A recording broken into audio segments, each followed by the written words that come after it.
Bismillahirrahmanirrahim. Assalamualaikum warahmatullahi wabarakatuh. Dan selamat pagi saya ucapkan kepada tuan-tuan, puan-puan, penonton dan peserta khusus Asas Haji 1442 Hijrah. Jadi pertama sekali saya ingin mengucapkan juga selamat datang kepada semua tuan-tuan, puan-puan, peserta khusus yang dirahmati Allah sekalian. Saya Adam Haziq bin Muhammad Ishaq ingin membuka bicara bagi khusus online kita pada hari ini. Sementara kita menunggu beberapa lagi rakan-rakan peserta khusus kita yang lain untuk sertai live pada pagi ini. Tuan-tuan, puan-puan, bolehlah isikan dahulu borang kehadiran khusus Asas Haji online kita melalui link di atas paparan skrin tuan-tuan dan puan-puan dan juga di bahagian description di bawah. Jadi Alhamdulillah, bersyukur kita ke hadrat ilahi kerana dengan izinnya dapat kita berkumpul pada pagi ini dalam cara yang penuh istimewa melalui norma baharu ini untuk sama-sama kita jayakan kursus Asas Haji secara online dan sesi soal jawab bagi sesi 1 pada hari ini. Jadi insya-Allah sebelum saya serahkan kepada Ustaz Jemputan untuk menyampaikan taklimat khusus pada hari ini, saya ingin menjemput Yang Dihormati Tuan Haji Syahidan Taib selaku Pengarah Negeri Wilayah Persekutuan untuk memberikan sepatah dua kata aluan sekaligus merasmikan program khusus Asas Haji online kita bagi tahun 1442 Hijrah. Dengan segala hormatnya saya mempersilakan.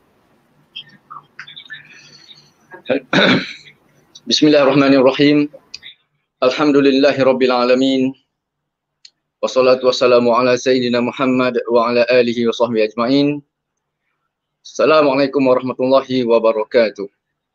Alhamdulillah, syukur kita kehadrat Allah Subhanahu Wa Taala kerana dengan izinnya dapat kita bertemu secara maya pada pagi ini.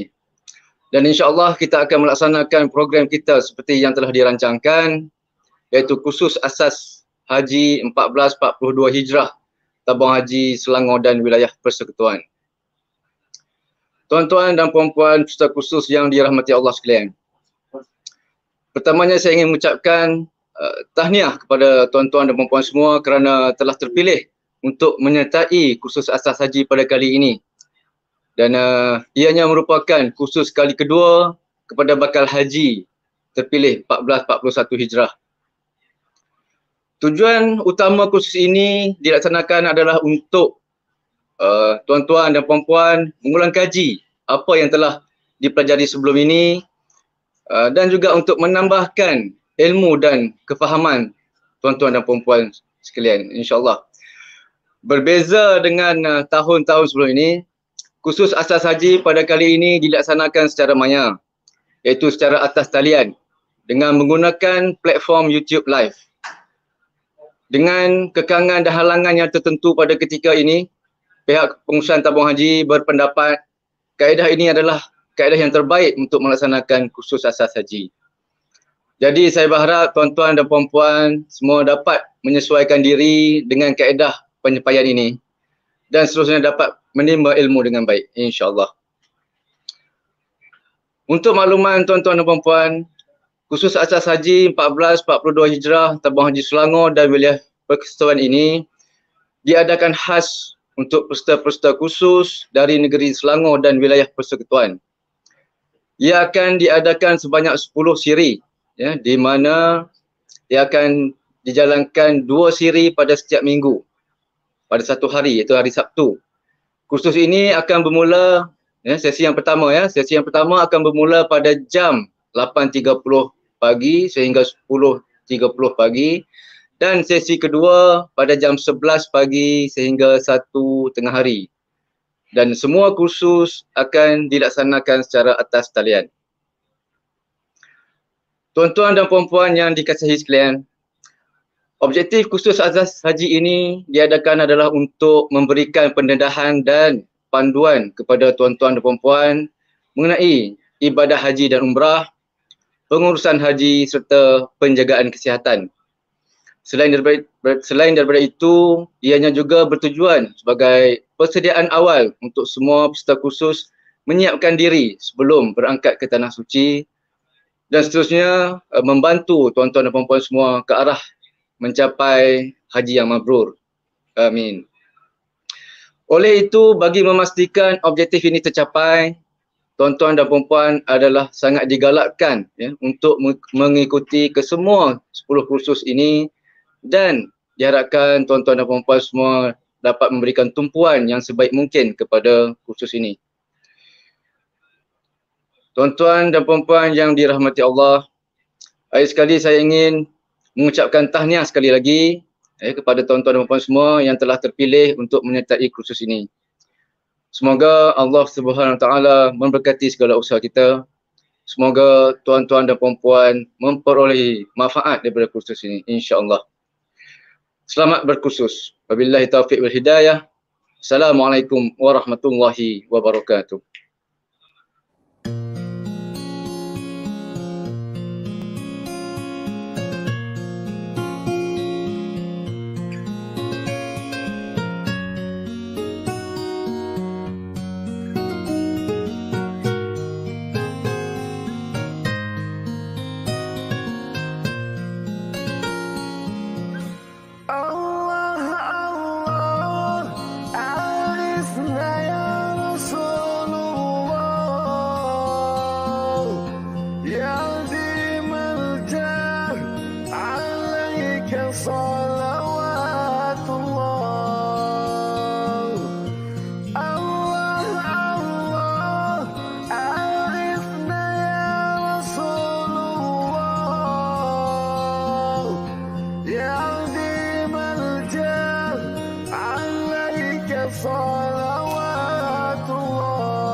Assalamualaikum warahmatullahi taala wabarakatuh. Alhamdulillah. Wassalatu wassalamu ala Rasulillah wa ala alihi wa sahbihi wa man walah. Qala Allah taala fi kitabil aziz ba'da a'udzu billahi minasyaitonir rajim. Bismillahirrahmanirrahim. Al-hajju ashhurun ma'lumat. فمن فرض فيهن الحج فلا رفث ولا فسوق ولا جدال في الحج وما تفعلوا من خير يعلمه الله وتزودوا فإن خير الزاد التقوى واتقون يا أولي الألباب. Alhamdulillah. Ahlan wa sahlan wa marhaban bikum kepada semua peserta-peserta kursus asas haji. Alhamdulillah. Bersama saya pada kali ini, alhamdulillah, saya Abdul Rahman bin Hamzah akan bersama dengan tuan-tuan puan-puan sekalian peserta kursus dalam minggu pertama, siri pertama sejarah dan pengenalan tanah suci Makkah dan Madinah. Alhamdulillah. Alhamdulillah. Syukur pada Allah Subhanahu taala.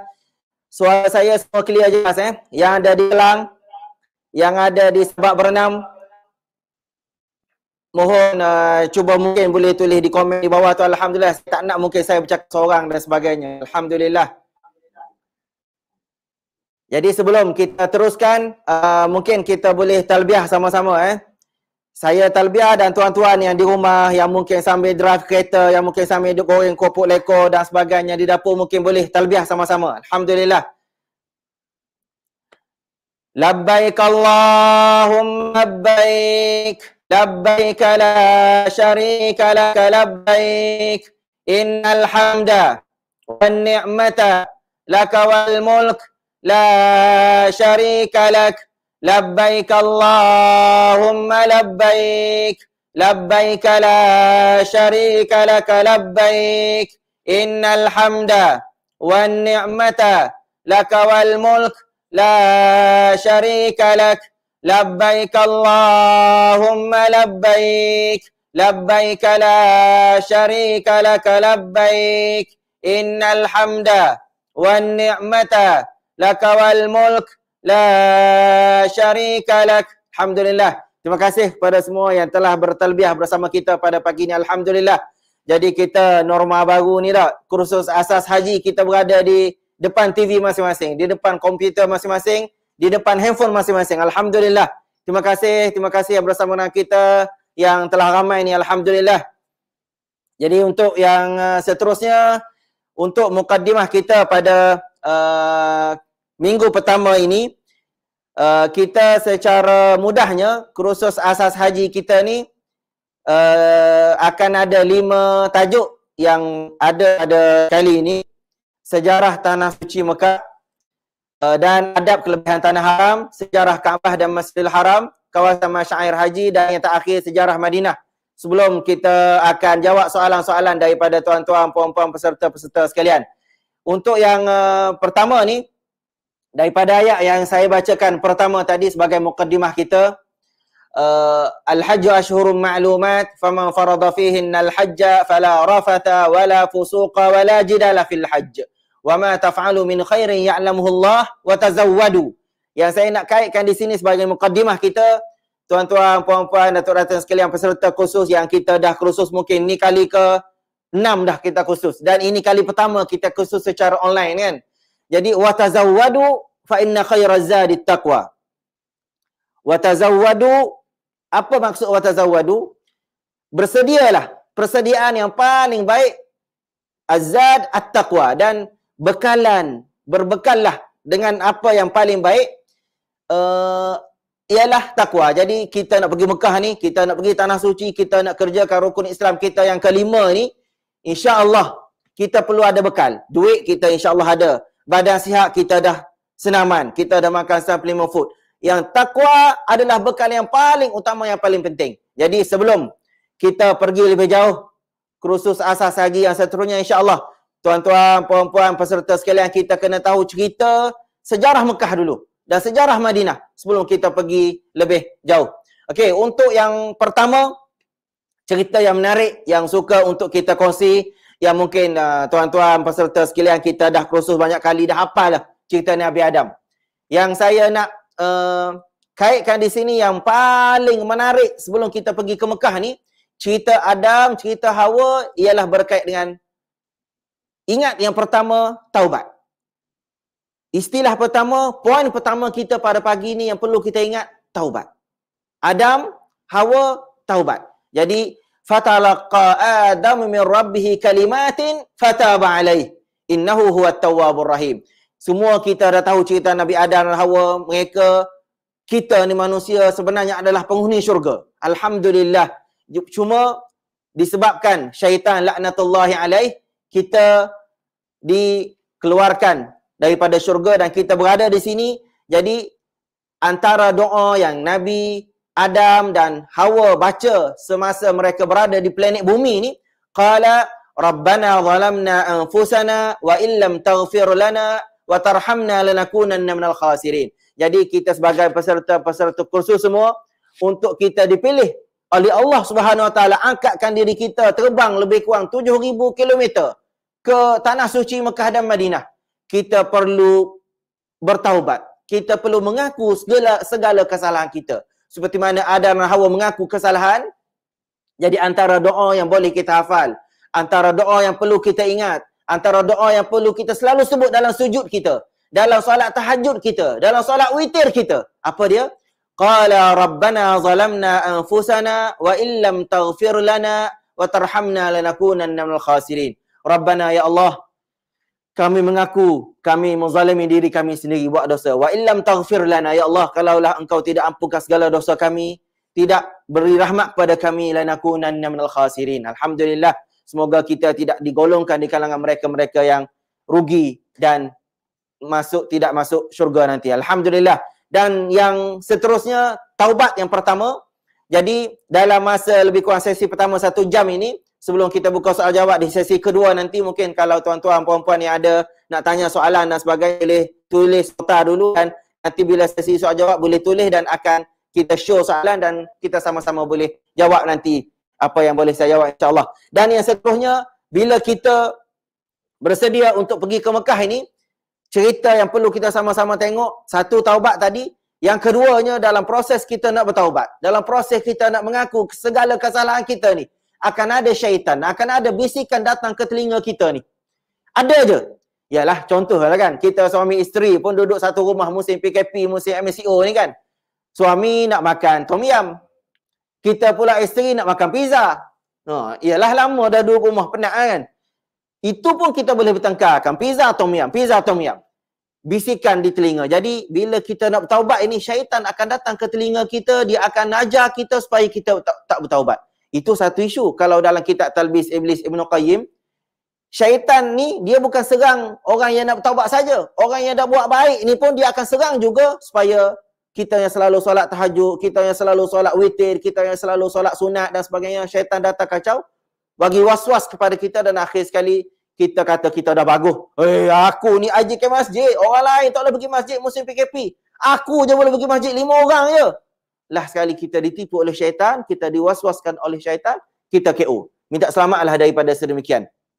Dan yang seterusnya yang perlu kita sama-sama tengok dalam bab ikhlas, sebelum kita pergi ke tanah suci Mekah ni, watlu alaihim naba'a bani Adam. Ini cerita tadi Adam dan Hawa. Ini cerita anak mereka nama Qabil dan Habil. Ini pun selalu kita dah dengar cerita.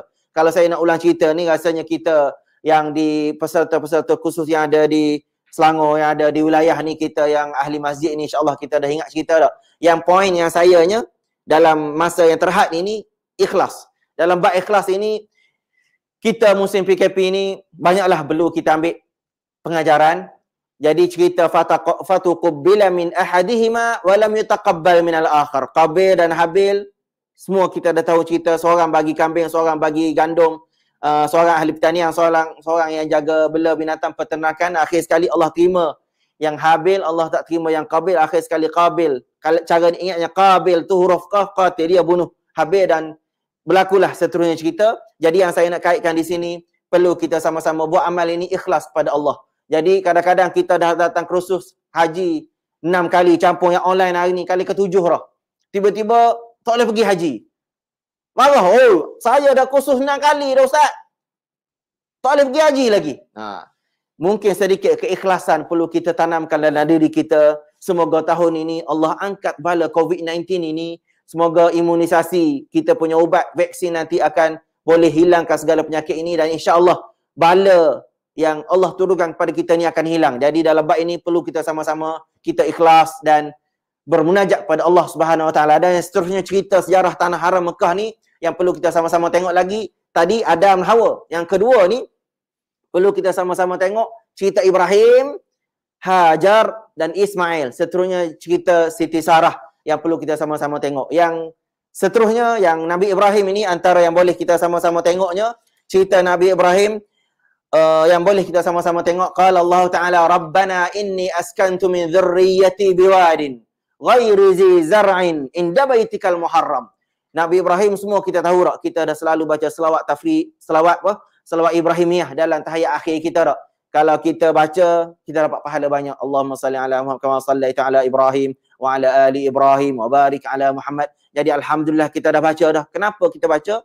Kerana Ibrahim adalah Abul Anbiya, bapa kepada semua Nabi, dan Nabi Muhammad sallallahu alaihi wasallam masa cerita Rajab, Isra Mi'raj tu Nabi jadi astronaut, naik ke planet, ke angkasa lepas atas pada planet bumi lagi, naik ke atas lagi di langit ke berapa? Nabi Ibrahim bertemu dengan Nabi Muhammad bertemu dengan Nabi Ibrahim alaihissalam, dan cerita tu. Yang itu cerita Rejab lah, cerita Isra Mi'raj. Yang saya nak cerita ni cerita di Mekah. Nabi Ibrahim alaihissalam selepas baginda yang dalam Qurannya cerita detail. Mungkin tuan-tuan musim PKP ni kita dah khatam Quran dengan pasangan kita, dah khatam Quran dengan suami kita, dengan isteri kita, baca makna, dah jumpa cerita Nabi Ibrahim tak? Jadi yang cerita yang menarik di Mekah ni yang berlakunya bila Nabi Ibrahim berpindah daripada Iraq, Baghdad, pergi ke Palestin, akhir sekali daripada Palestin datang ke Mekah. Cerita di Mekah ini yang perlu kita sama-sama tengok macam mana Ibrahim alaihissalam diarahkan oleh Allah Subhanahu Wa Taala, bawa isteri dia, bawa anak kecil dia, baby dia Nabi Ismail, perlu dihantar ke Mekah. Akhir sekali Nabi Ibrahim ikut arahan Allah Subhanahu Wa Taala. Bila sampai di Mekah, Nabi Ibrahim berdoa, ya Allah, Rabbana inni askantu min dhurriyyati biwadin ghairi zi zar'in. Ya Allah, sesungguhnya aku ni datang hantar isteri aku Hajar, datang hantar anak aku Ismail, ghairi biwadin, di satu lembah. Di Mekah ni asalnya lembah, ghairi zi zar', tidak ada satu pokok tumbuhan pun. Biwadin ghairi zi zar'in inda baitikal muharram, di sebelah berdekatan dengan rumahmu, di sebelah Kaabah. Masa tu Kaabah yang kali ikut ceritanya dah runtuh dan sebagainya, tinggal tapak dan sebagainya. Jadi akhir sekali Nabi Ibrahim tinggalkan isteri dia, tinggalkan Ismail di situ, dan semua kita tahu dah cerita, semua kita dah tahu dah. Akhir sekali Nabi Ibrahim balik, Siti Hajar dengan Ismail, tiba-tiba air yang ada dalam kerbah, dalam bekah tu, kalau kita sekarang ada air kawir tak? Sama-sama kerusuh ni mungkin tuan-tuan puan-puan yang dah gaya boleh pergi ambil air ke dapur kejap. Boleh minum air sambil makan kopuk ke, sambil makan biskut ke, boleh dengar. Hari ni santai saja insya-Allah. Jadi Siti Hajar ni bila dah air habis, dia mengadu pada Allah Subhanahu Wa Taala, ya Allah. Akhir sekali berlakulah peristiwa yang semua kita dah tahu. Siti Hajar nampak Fata Morgana, nampak seperti air ada di atas Bukit Safa. Dia pun lari naik Bukit Safa. Daripada Bukit Safa dia tengok pula ada di Bukit Marwah airnya. Dia pun lari pergi ke Bukit Marwah. Akhir sekali daripada Bukit Marwah nampak pula air ada di Bukit Safa. Dia pun lari-larilah, jogging dan sebagainya. Seterusnya 7 pusingan yang dia lari, dapat air. Jadi ini yang mungkin sebagai mukaddimah pada kita, ada hukum perempuan boleh sa'i di tempat sa'i tu, katalah tak tutup aurat. Sah ataupun tidak sa'i perempuan tanpa tutup aurat. Ini mungkin tuan-tuan kena ikuti kursus bersiri, kursus asas haji secara online ni, insya-Allah akan ada jawapan nanti di siri-siri seterusnya.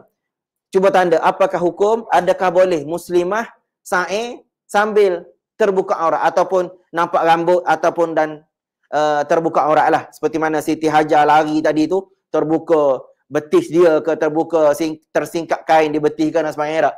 Jadi boleh dengar kita punya siri seterusnya insya-Allah. Okey, itu cerita Nabi Ibrahim dengan Siti Hajar. Kemudian Nabi Ismail dapatnya air Zam-Zam dan sebagainya. Seterusnya burung-burung datang ke Mekah. Akhir sekali pedagang-pedagang, traveller yang daripada Syam, daripada Syria, lalu Mekah nak pergi ke Yaman. Akhir sekali tengok ada burung-burung terbang sebab ada telaga Zam-Zam tadi. Akhir sekali alhamdulillah jadilah satu kampung. Bani Jurhum datang minta dengan Siti Hajar, saya ni nak singgah minum air, dan akhir sekali mula-mula singgah. Akhir sekali mereka pun buat bangsal, buat rumah transit dan buat hotel, terus duduk, dan akhir sekali terjalinlah satu penempatan orang di Mekah. Itu asal cerita Mekah. Akhir sekali Nabi Ibrahim datang daripada Palestin ke Mekah. Nabi Ismail dah besar. Falamma balagha ma'ahu as-sa'ya qala ya bunayya inni ara fil manam anni adbahuka. Maksud ayat ni cerita surah As-Saffat ayat 102. Bila Nabi Ismail dah besar, Nabi Ibrahim datang ke Mekah, datang arahan yang lebih berat. Mula-mula suruh tinggal anak di Mekah tak? Ghairi zi zar'in, di satu tempat yang tidak ada antar ke raut contohnya. Zaman-zaman dulu, Mustangking pun tak ada lagi tak? Ni tiba-tiba datang hantar ke Mekah, tak ada. Tiba-tiba bila dah besar Ismail, datang arahan Allah, inni ara fil manam, aku tengok dalam mimpi tadi. Nabi Ibrahim kata beritahu anak dia, inni azbahuk, aku ni sembelih kamu. Fanzur madza tara, wahai Ismail, bagilah pendapat pada ayah ni. Ayah ni tiba-tiba dapat mimpi ni, bukan satu malam, banyak malam lah pula dan sebagainya. Dan mimpi seorang Nabi ni wahyu kan. Qala abati if'al ma tu'mar. Akhir sekali Nabi Ismail kata, ya abati, wahai ayahku, if'al ma tu'mar. Buatlah apa yang diarahkan oleh Allah. Satajiduni insyaallah minas sabirin. Dan Nabi Ismail kata, dia kecil lagi masa ni. Satajiduni, ya Allah, wahai ayahku, kamu akan dapat tengok aku ni tergolong orang-orang yang sabar insya-Allah. Jadi Nabi Ibrahim bagus ikut arahan Allah, walaupun arahan tersebut sangat berat. Ismail pun walaupun berat, terimalah arahan Allah itu. Jadi kita sebagai peserta-peserta kursus sekalian, kita nak pergi ke Mekah ni, kita tahu dah musim Covid ni payah nak pergi haji. Umrah pun tak tahu bila dibuka kan. Jadi kita katalah selepas ni kita susah dan sebagainya, terimalah, semoga Allah berikan keberkatan, semoga Allah berikan pahala dengan pengorbanan kita yang banyak ini dah. Dan seterusnya, apa yang saya nak kait di sini tadi, taubat, ada gangguan iblis. Di sini masa Nabi Ibrahim dengan Ismail nak tunaikan apa yang diarahkan oleh Allah, akan ada iblis. Samalah juga kita tuan-tuan. Kita nak pergi haji nanti, kita nak pergi umrah ini, bila kita nak selesaikan rukun Islam kita yang kelima ni kan, kita nak buat haji ni, rukun Islam kita yang kelima kan. Mengucap 2 kalimah syahadah, solat fardu 5 waktu, puasa Ramadan, zakat, tunai haji. Tunai haji ni payah tuan-tuan. Kita kena keluarkan semua harta kita yang kita ada, pergi ke Mekah. Sekali seumur hidup. Selagi kita tak pergi, kita tidak menjadi seorang Islam yang sempurna. Jadi, bila kita nak tunaikan rukun Islam kita yang kelima ni, akan ada gangguan iblis. Akan ada bisikan-bisikan syaitan. Akan ada kawan-kawan, oh, kita ni tua dah, tak wajib dah pergi haji, tak apa. Biar kau orang lain laginya. Mari dah tu bisikan syaitan. Sama juga masa Nabi Ibrahim dan Ismail nak sembelih. Ikut arahan Allah tadi, datangnya gangguan iblis. Wa idh yarfa'u Ibrahimul qawa'ida minal baiti wa Ismail rabbana taqabbal minna. Jadi itu selesai cerita sembelih. Akhir sekali yang semua kita tahu, masa Nabi Ibrahim nak sembelih Nabi Ismail, tiba-tiba Allah ganti dengan kibas.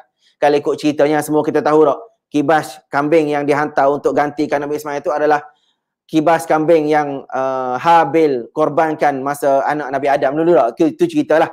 Okey, yang di sini cerita seterusnya, Allah selepas selesai ujian sembelih anak tadi, barulah Allah bagi arahan supaya bina balik Kaabah yang runtuh. Wa idh yarfa'u Ibrahimul qawa'ida minal baiti wa Ismail rabbana taqabbal minna. Jadi bila dah selesai Nabi Ibrahim angkat batu, Nabi Ismail tolong ulurkan batu, naik batu forklift, ataupun yang kita tengok makam Ibrahim di, mungkin tuan-tuan puan-puan khusus yang telah pergi ke Mekah kan ada makam Ibrahim. Sebenarnya itu bukan kubur Nabi Ibrahim, itu batu tempat Nabi Ibrahim berdiri, dan batu tu jadi forklift naik untuk Nabi Ibrahim susun batu atas Kaabah tu kan. Jadi Rabbana taqabbal minna, bila dah selesai tu, ya Allah terimalah daripada kami ni, ya Allah terimalah daripada aku ni amalan baik kita. Jadi itu antara doa yang kita perlu itulah. Okey, sejarah Tanah Haram sedikit. Yang ini pun mungkin kita boleh sama-sama boleh baca selepas ni, dan kita ada masa 1 jam. Saya mungkin tak nak cerita sangat yang secara detailnya cerita-cerita sejarah Tanah Haram ni, kita ada sedikit tajuk lagi. Dan seterusnya berkait dengan adab di Tanah Haram. Adab di Tanah Haram ni pun antara benda yang tuan-tuan, puan-puan peserta kursus sekalian perlu sama-sama berlatih. Ini adab Tanah Haram ni yang kedua ni. Tajuk kita pada hari ni, apa yang penting saya nak kait di sini, satu ayat Quran yang dalam surah Al-Hajj. Wa man yurid fihi bi ilhadin bi zulmin nuzikhu min adzabin alim. Sesiapa yang nak buat ilhad, nak buat jahat di dalam Tanah Haram, bi zulmin nuzikhu min adzabin alim. Allah akan bagi dah dosa kalau kita niat nak buat dosa. Jadi itu sejarah Tanah Haram. Jadi adab kita sebelum kita pergi Tanah Haram ini, kita perlu sedar ini perjalanan haji, perjalanan ibadat. Dan keduanya belah kanan slide kita, mungkin tuan-tuan boleh tengok slide kita belah kanan ni yang ada ni, kebergantungan sepenuhnya dengan Allah. Kita mesti tawakal kepada Allah Subhanahu Wa Taala. Musim Covid ni lagi susah kita tak. Dan yang bawah tu warna kuning tu mungkin tuan-tuan boleh tengok, bersyukur, redha dalam sebarang keadaan. Yang ketiganya, keempatnya menyadari kita ni sebagai tetamu Allah. Kemudian menjauhi percakapan perbuatan keji. Ini pun sama semasa kita berada di sana nanti. Dan menunjukkan akhlak yang mulia. Ini pun sama. Kita di Mekah ni, nama Malaysia kita ni, nama semua jemaah haji kita, alhamdulillah orang yang bagus. Dan kekalkanlah benda yang bagus ini. Dan antara adab yang perlu kita sama-sama tengok lagi sebelum kita pergi ke sana, yang paling penting elakkan sifat sombong dan takabur. Ini pun benda yang penting lah. Kita kena berlatih semasa kita berada di tanah air kita ni. Sebelum kita sampai sana, elakkan sikap sombong. Tak kata kau orang tuan-tuan. Saya sendiri pun, kita bawa kereta kita Alhamdulillah, tiba-tiba sampai di traffic light, tengok sebelah, naik motor je dia hujan. Kita rasa datang. Sifat, oh aku bangga. Orang lain kena buang kerja musim PKP, aku ada lagi kerja. Aku Alhamdulillah, bisnes aku musim PKP lagi naik. Orang bisnes musim PKP ni semua down. Kita Alhamdulillah hidup lagi. Jadi kita ada sifat sombong dan sebagainya. Jadi sama-samalah kita hindari sifat buruk ni sebelum kita sampai ke tanah suci. Dan antara benda penting satu lagi, adab di tanah haram nanti, dan perlu kita amalkan di sininya, perbanyakkan ibadat. Semasa kita di sana nanti tawaf, baca Quran, iktikaf. Tapi sebelum kita sampai, jangan kata sampai sana baru nak buat. Sini kita kena berlatih dah tuan-tuan. Sini kita kena solat dah awal waktu. Azan je, nak pergi masjid tak boleh tak? Sebab kita bukan AJK masjid kan. Solat terus di rumah. As-salatu fi awwali waqtiha.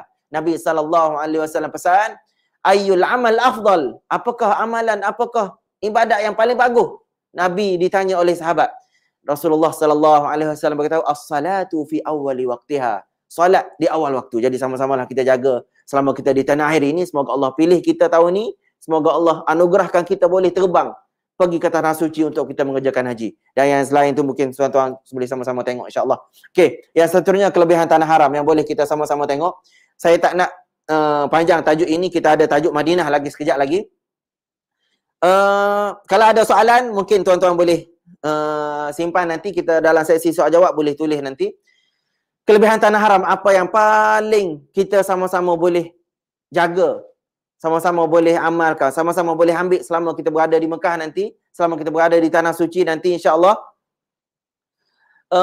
Semua benda yang ada di sana digandakan 100,000 kali. Jadi dalam bab ini, kalau bolehlah, selama kita berada di sana, berazamlah daripada sekarang. Bila kita berada di tanah suci Mekah nanti, berada di tanah suci Madinah nanti, biarlah kita ada azam untuk pergi solat di Masjid Mekah, di Masjidil Haram. Jangan ada seperti yang sebelum ini. Setakat yang saya bertugas, Alhamdulillah diberikan kesempatan, ada jemaah haji kita sakit. Bukan sakit banyak pun, sikit je kaki. Tiba-tiba nak pergi Masjidil Haram, tak pergi. Ambil cuti 7 hari contohnya, tak pergi dah semayang Masjidil Haram.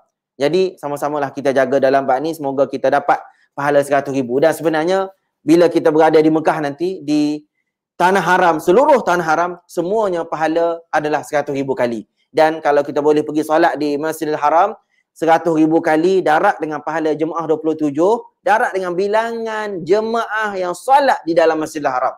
Jadi sama-samalah kita kejar benda yang banyak itu. Jadi yang seterusnya, antara benda yang boleh kita buat selama kelebihan tanah haram ini, antara bendanya,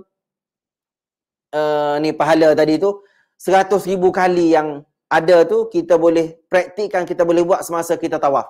Tawaf ni adalah ibadat yang tidak ada di tempat lain. Di Mekah sahaja ada ibadat tawaf. Jadi sama-samalah kita jaga. Dan seterusnya dalam bab ni, satu lagi benda yang boleh kita ambil, waktu tahrim. Di Mekah tidak ada waktu haram kita salat. Di Malaysia kita, di tanah air kita ni, selepas subuh tadi, boleh tak kita salat? Tak boleh kan? Sehinggalah naik matahari, sunrise, solat sunat syuruk boleh. Bila 7.26, 7.28 tadi tak boleh.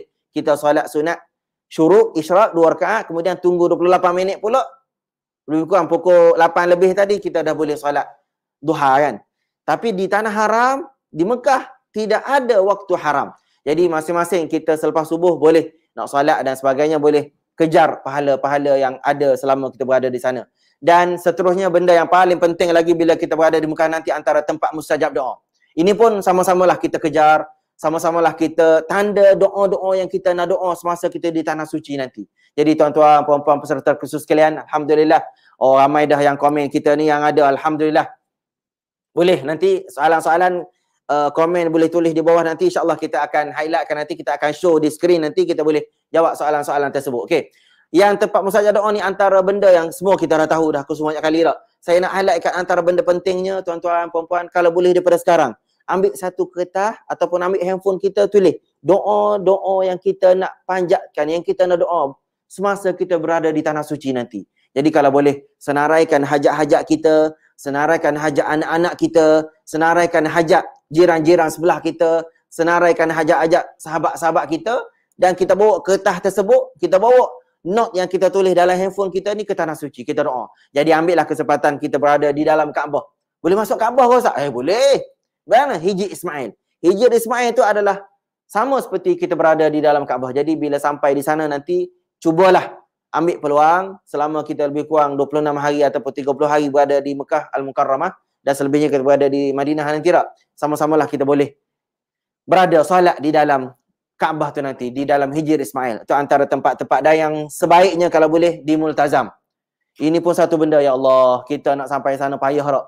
Jadi kalau boleh ambillah kesempatan Multazam, ni adalah tempat antara pintu Kaabah dan juga Hijr Hajar Aswad tersebut. Jadi kalau boleh, biarlah kita ambil kesempatan betul-betul sampai ke Multazam doa. Kalau tak boleh sampai betul-betul depan Multazam, kita di belakang sikit. Ataupun kalau muslimah-muslimah yang tak boleh solat, yang datang period dan sebagainya, mungkin boleh berada di atas, berada di tempat kita sa'i di atas tu, kita berada betul-betul menghadap ke Multazam, boleh berdoa, senaraikan doa, ya Allah, biarlah anak aku yang SPM ini boleh jawab, ya Allah, biarlah anak aku yang sedang final year di universiti ni dapat grade dengan baik, ya Allah, biarlah mak aku yang sakit lutut ni boleh sembuh.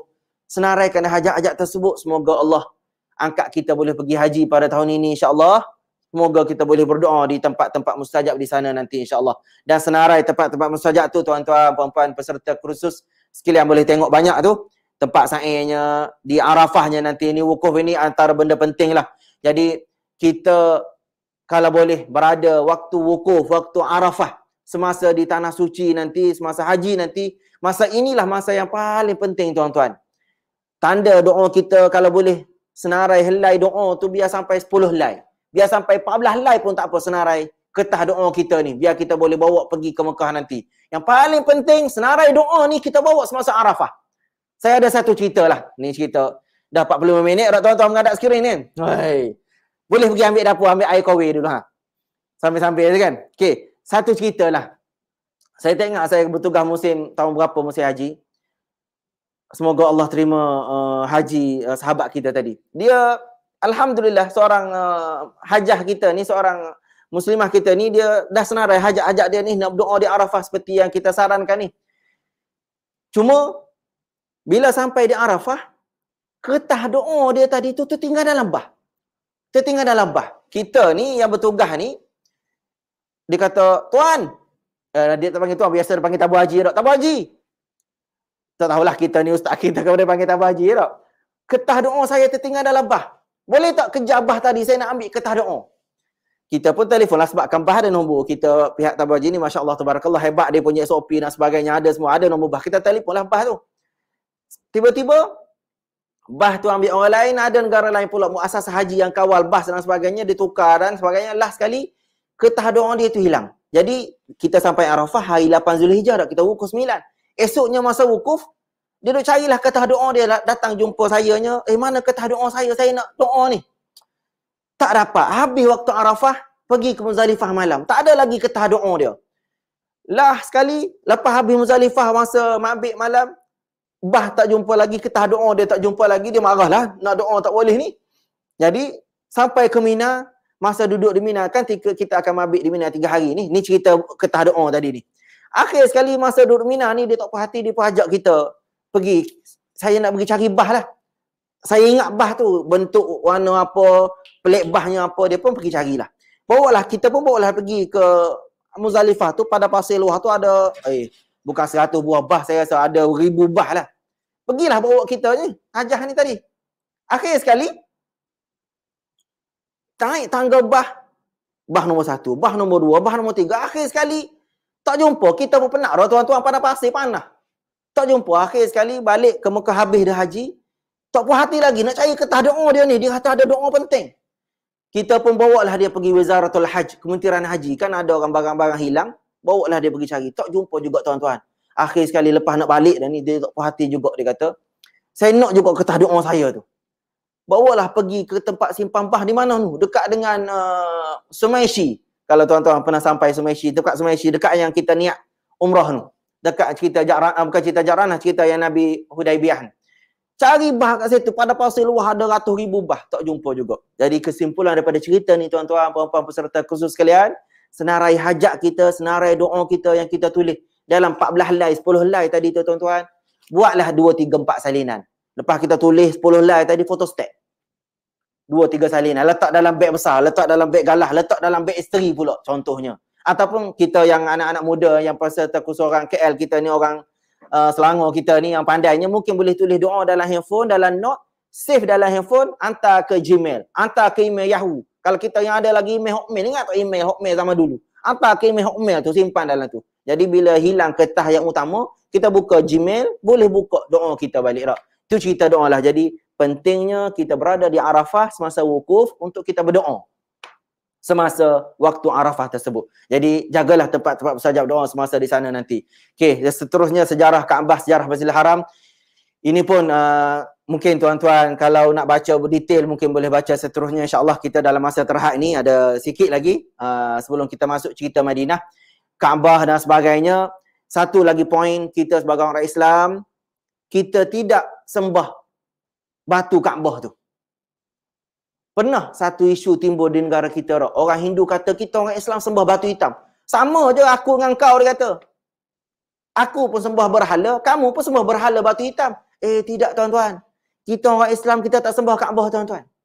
Kita ni kalau katalah musim-musim banjir, tiba-tiba musim Covid ni datang banjir besar, tiba-tiba Kaabah tu berenang, Kaabah hanyut, tiba-tiba datang sampai ke mana? Sampai contohlah di Sabak Bernam, contohlah kita tak? Datang Kaabah di Sabak Bernam. Agak-agak kiblat kita orang Islam yang di Rusia, orang Islam di Kanada, orang Islam di Jepun kena menghadap ke Sabak Bernam ke? Tak tuan-tuan. Kita tetap menghadap ke arah Kaabah. Qad nara taqalluba wajhika fis sama' falal nuwalliyannaka qiblatan tardaha. Kita tetap menghadap ke arah Kaabah. Itu akidah kita sebagai orang Islam. Kena betul, kena kekal, kena kemas dalam bab tersebut. Jadi sejarah Kaabah ini, itulah sejarahnya.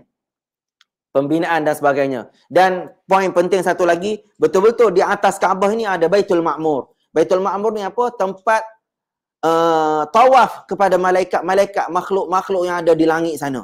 Jadi dalam bab ni satu benda yang mungkin untuk saya sendiri, peserta kursus sekalian kita sama-sama ni, hadis Nabi SAW, Nabi beritahu ada 70,000 malaikat tawaf di Baitul Ma'mur. Dan Nabi SAW beritahu, minal laili fatahajjad bihi nafilatan asa an yab'athaka rabbuka maqaman mahmuda. Dalam ayat surah Isra, Allah kata sesiapa yang boleh solat malam nafilatan sebagai tambahan, asa an yab'athaka rabbuka maqaman mahmuda. Allah akan letakkan dia dalam satu level yang sangat tinggi. Dalam tafsir ayat ini, ulama-ulama pesan, bila kita solat tahajud malam, bila kita solat witir waktu malam, malaikat-malaikat yang ada di angkasa lepas sana, malaikat-malaikat yang ada di planet yang kita tahulah besar mana lagi planet kita ni tak. Setakat Syekh Muzaffar kita naik ke langit ni, dia dah nampak planet bumi kita bulat, tak ada tiang apa kat bawah tak. Sama macam ayat Quran, sama macam ayat surah Yasin tak.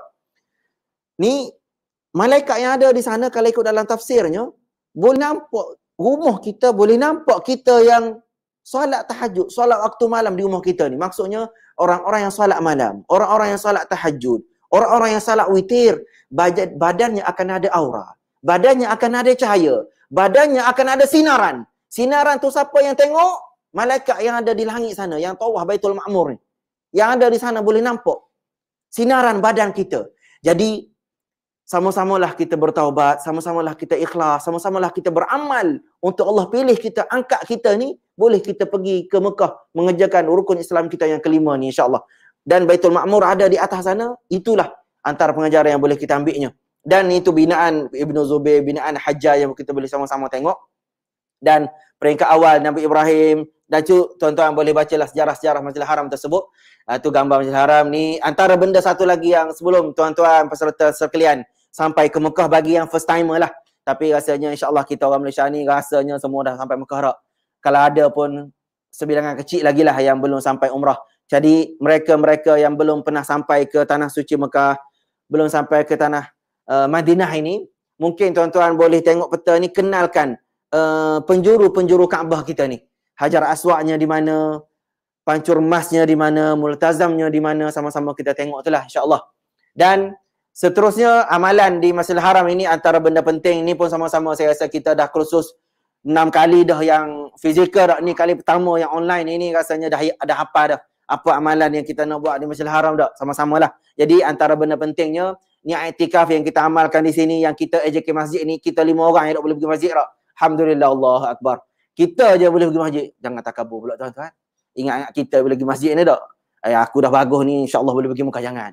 Pergi Mekah ni bukan kerja tabung haji. Allah yang akan pilih kita. Itu jangan tersilap dalam pemahaman kita tu. Iktikaf kena ada. Dan seterusnya, bersalawat di Masjidil Haram Mekah tu kena jaga di dalam tanah haram di 100,000 pahala tu kan, sekelilingnya.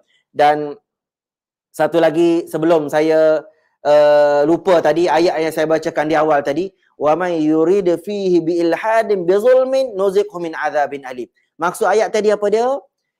Di Mekah ni, di tanah suci Mekah ni 100,000 pahalanya, di seluruh tanah haram, di seluruh border tanah haram ada malaikat jaga.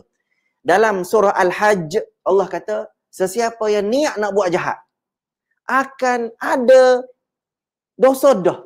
Niat je dah ada dosa. Wa may yurid, arada yuridu. Kalau kita belajar bahasa Arab ada arada fi'il madhi, yuridu fi'il mudhari'. Kita niat je nak buat jahat, Allah dah bagi dah dosa di tanah haram Mekah. Tapi kita di Malaysia, kita buat je dosa, barulah Allah letak satu titik hitam di hati kita. Kalau kita contoh kan, dalam hadis Nabi SAW, bila kita buat salah sekali, idza akhta'a khati'atan nakatat fi qalbi nuktatan sauda. Bila kita buat dosa sekali, Allah akan letakkan satu titik hitam di hati kita. Katalah hati kita sebesar handphone, skrin handphone ni. Sekali kita buat salah, akan ada satu titik hitam. Sekali buat salah, akan ada satu titik hitam. Tapi bila di tanah haram tuan-tuan, kita niat je nak buat, dah ada satu titik hitam. Satu. Dan yang keduanya, tadi kita dengar pahala 100,000 dah di tanah haram Mekah ni. Bila kita buat dosa sekali, satu titik hitam tu Allah tak buat dengan pen yang besar jari kita ni kan. Allah buat dengan pen yang besar ni, pen besar marker ni, pen besar ni. Hati kita saya sama, pen tu besar, marker tu sekali tak sembahyang subuh di tanah haram. Sekali, katalah lambat solat tak berdosa, tapi kalau sengaja jadi munafik na'udzubillah dah. Sekali tak solat, sekali kita curi duit orang di tanah haram Mekah, hati kita cepat hitam, hati kita cepat gelap. Jadi sama-samalah kita jaga selama kita berada di tanah haram nanti. Itu antara benda penting yang kita sama-sama jagalah. Jadi jauhilah perbuatan makruh, perbuatan lara yang ada dalam skrin kita di sini ni. Jangan kita buatlah perkara-perkara yang tak bagus tersebut. Okey, sejarah kewujudan air Zamzam. Okey, kita ada sikit lagi sebelum kita buka soalan insya-Allah. Sebelum kita okey, air Zamzam ni pun ceritanya kita dah dengar tadi, cerita Nabi Ismail alaihissalam. Dia terjah kaki bila mak dia, bila Siti Hajar tinggal, Siti Hajar pergi ke Bukit Marwah, pergi ke Bukit Sofa, 7 pusingan cari air, ditinggal Ismail dekat pinggir Kaabah. Tapak Kaabah tersebut, Nabi Ismail terjah kaki, tiba-tiba keluar air. Dan air tersebut mengalir banyak. Tiba-tiba mak dia datang, Siti Hajar datang. Zamzam tu bahasa, maksud bahasa Arabnya dia apa? Dia buat benteng-benteng air dengan pasir tu supaya air tetap mengalir jauh. Dan akhir sekali alhamdulillah, itulah air Zamzam yang ada pada kita pada hari ini. Jadi kelebihan air Zamzam ni, ma'u Zamzam lima syuribalah. Air Zamzam ini terpulang pada apa yang kita niatkan. Jadi video yang kita dah tersebar dalam WhatsApp kita dan sebagainya dah, video yang dikeluarkan oleh Ar-Riasatul Ammah li Masjidil Haram Al-Makkah wal Madinah tu, kita boleh tengok ada video yang WhatsApp yang kita sebar, ada 1 minit setengah kan. Air Zamzamnya, telaganya dalam 27 meter dan sebagainya, boleh tengoklah. Kelebihan air Zamzam banyak. Jadi antara benda penting dalam bab ini, selama kita berada di tanah haram nanti, minumlah air Zamzam sebanyak mungkin. Yang ada orang jual di Malaysia ni, kalau kita ada duit boleh dah beli tak, tapi mahal lah kan. Jadi bila sampai di sana nanti, kalau boleh, jangan minum air lain, minum air Zamzam je. Pergi ambil Masjidil Haram, balik ke hotel minum. Di Madinah pun insya-Allah akan ada air Zamzam yang kita boleh minum. Jadi antara benda penting sebelum tuan-tuan sampai ke sana, kita kena hafal doa minum air Zamzam. Apa doanya? Boleh tak tuan-tuan di rumah ikut saya? Ikut kuat-kuat tak apa, tak ada orang marah. Kita salah makrak pun tak apa, kita di rumah tak. Sambil berdiri, bangun berdiri. Mengantuk orang tengok online kita ni. Ikut saya. Allahumma inni as'aluka ilman nafi'a wa rizqan wasi'a wa shifaan min kulli da'. Alhamdulillah. Cuba hafal doa ni, insya-Allah bila kita sampai Mekah nanti, minum je air Zamzam. Sebelum minum baca doa ni. Allahumma inni as'aluka ilman nafi'a wa rizqan wasi'a wa syifaan min kulli da'. Semoga kita disembuhkan daripada segala penyakit kita insya-Allah. Okey, kelebihan Zam-Zam saya nak cerita pun ramai orang dah tahu semua. Boleh sembuhkan banyak penyakit dan sebagainya, dan dari segi saintifik pun memang kita dah tahu banyak. Baca air yang kita baca doa akan ada molekul-molekulnya lain. Air Zam-Zam ni molekul dia, pH dia pun tinggi, molekul air pun yang kita tengok tu pun memang banyaklah dak dia punya kelebihan dan sebagainya. Okey, sedikit lagi dalam bab ni. Okey. Dan seterusnya ada satu lagi tajuk sebelum kita buka soalan insya-Allah, sebelum kita rehat dan ada soalan, masyair haji. Okey, masyair haji ni saya nak sedikit tuan-tuan kalau ada yang di rumah mungkin boleh buka window Google, cuba try buka maps.google.com. Cuba try tulis maps.google.com. Okey, try buka, boleh tengok. Okey. Antara kawasan masyair ni, apa makna masyair haji? Masyair ni adalah masyar, tempat-tempat yang kita buat haji. Jadi secara mudahnya, bila tuan-tuan dah buka tadi maps.google.com, tulis Arafah. Okey. Nampak Arafah tu tak? Okey. Nampak Arafah dalam Google tu? Okey. Arafah ni adalah tempat yang wajib dan rukun haji ni. Rukun kita sampai pada 9 Zulhijjah di sana nanti. Keluasannya tak luas, ada dalam 13 km persegi saja. Kita mesti sama-sama berada di sini. Okey, kalau tuan-tuan yang dah buka maps Google tadi tu mungkin boleh pilih tak? Nak tengok yang style 3D ke 2D ke Google Earth ke, mungkin boleh tengok masing-masing tu tak di alam tu. Okey, tu di Arafah, kita mesti sampai di sana. Jadi masyair haji ni pertama Arafah, kedua Mina, tempat yang akan kita mabit di sana nanti, dan yang seterusnya satu lagi sebelum kita sampai ke Mina kita mesti berada di Muzdalifah. Arafah tadi kita wukuf, rukun haji. Muzdalifah ini wajib haji yang kita mesti berada waktu malam. Biasanya kita duduk di sana wajib haji daripada midnight sehinggalah subuh. Jadi kita mesti berada di sini. Jadi kalau yang dah buka maps Google tadi, scroll sikit dia punya mouse tu sampai ke Muzdalifah. Muzdalifah pun ruang yang sangat kecil dan lebih kurang 8 km daripada Arafah. Dan adalah jemaah yang buat haji sendirilah, dia jalan kaki daripada Arafah pergi ke Muzdalifah, dan lepas Muzdalifah dia pergi ke Mina. Sebab dia 3 tempat tu secara berderet kan. Okey, satu lagi Masjidil Haram, Mina. Mina ni kita mesti berada di sini berapa hari tuan-tuan? Kita mesti camping 4 hari tuan-tuan. Hoi, ini satu benda yang sangat penting bagi musim haji lah. Jadi tuan-tuan kalau boleh Google, zoomkan sikit, kemah-kemah tu ada warna putih banyak tu tak? Okey, tuan-tuan boleh tengok. Peserta-peserta khusus sekalian boleh tengok. Ada 3 lokasi. Ada Jamarat, tempat yang bangunan Jamrah. Ada Mina Mu'aisim, ada Mina Muhassir. Bawah ni. Okey, 3 lokasi. Jadi tuan-tuan, kalau Google Map tadi mungkin boleh zoom, tengok kemah kita. Di sinilah kita akan berada bukan 2 hari puan-puan, 4 hari. Di sinilah biasa kita dengar cerita toiletnya satu toilet 300 orang. Allah Rabbi. Ini memang payah. Ni kalau yang peserta kursus sekalian dia dah duduk kat sofa lama dah tak tahan nak pergi toilet kan. Ini baru duduk sejam tuan-tuan. Ini kita duduk di Mina tuan-tuan. Di Mina ni nak beratur toilet saja sejam. Sejam beratur. Saya tengok tahun berapa, Allahu Akbar. Kita bangun terlambat, penat. Sampai kita suasana penat, azan subuh baru bangun. Pergi ke toilet, daripada azan subuh kita beratur sampai turn saya untuk masuk toilet nak buang air, yang buang air dalam 1 minit tu, dekat-dekat habis azan dekat-dekat habis subuh, lebih kurang 40 minit beratur baru boleh masuk toilet, qada hajat, ambil wuduk, sembahyang subuh tu dekat-dekat nak syuruk dah. Allahumma salli ala Muhammad.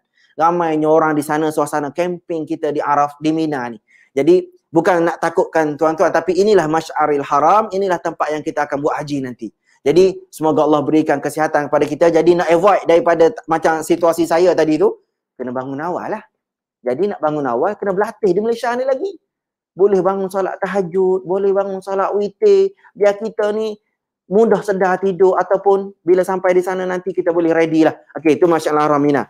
Sikit lagi, dan sejarah Madinah. Kita nak masuk cerita Madinah sikit sebelum kita sampai sesi soal jawab nanti. Okey, cerita Madinah ni dalam masa sikit saja, 9.30 kita akan berhenti nanti insya-Allah. Madinah ni bandar Rasulullah sallallahu alaihi wasallam. Jadi cerita di Madinah ni antara benda penting yang bila kita sampai di sana nanti insya-Allah, ceritanya kita bila sampai di sana kalau bolehlah, first kita sampai sana mandi dulu, tukar pakaian mandi sunat, masuk Madinah, tukar pakaian baru, pergilah ke Masjid Madinah. Kita boleh untuk bagi salam kepada Rasulullah sallallahu alaihi wasallam. Kita muslimin, kita orang lelaki ni boleh dibuka 24 jam untuk bagi salam di depan makam Rasulullah sallallahu alaihi wasallam. Tapi kalau yang muslimat dia nak masuk raudah tu kena ada jadual-jadual dia. Dan yang sekarang ni apa yang saya faham daripada konsul haji kita yang berada di sana bertugas dan sahabat-sahabat yang kita yang berada di sana, dia kata sekarang ni masuk raudah dia ada apps dia. Ada apps nama I'tamarna. EATMARNA. Mungkin tuan-tuan boleh buka Google Play Store dan sebagainya tadi. I'tamarna dia ada apps, kita nak masuk raudah dia beratur. Kita kena key in kat situ. Ni musim Covid ni lah. Tahulah musim haji nanti macam mana, wallahualam. Jadi sekarang ni masuk raudah dia senang dah beratur, dan masuk semayang pun dia ada beratur dan sebagainya. Itu di Mekah. Di Madinah untuk masuk raudah je dia beratur kan. I'tamarna boleh try search dalam Play Store. Okey, tu cerita di Madinah. Jadi yang paling penting semasa di Madinah ni antara benda yang boleh kita sama-sama tengok, Masjid Quba ni lah ceritanya. Ini cerita Rasulullah sallallahu alaihi wasallam kali pertama sampai di sana buat masjid, dan ini antara kelebihannya bila kita sampai di sana nanti insya-Allah pihak tabung haji akan bawa kita ziarah bagi yang kali pertama sampai ke sana. Nanti kita akan ziarah di sana dan kita akan solat 2 rakaat di Masjid Quba. Masjid Quba ni kenapa kita kena solat di sana? Ceritanya Rasulullah sallallahu alaihi wasallam setiap minggu daripada Nabi sallallahu alaihi wasallam umur 53, Nabi akan jalan kaki pergi ke Masjid Quba.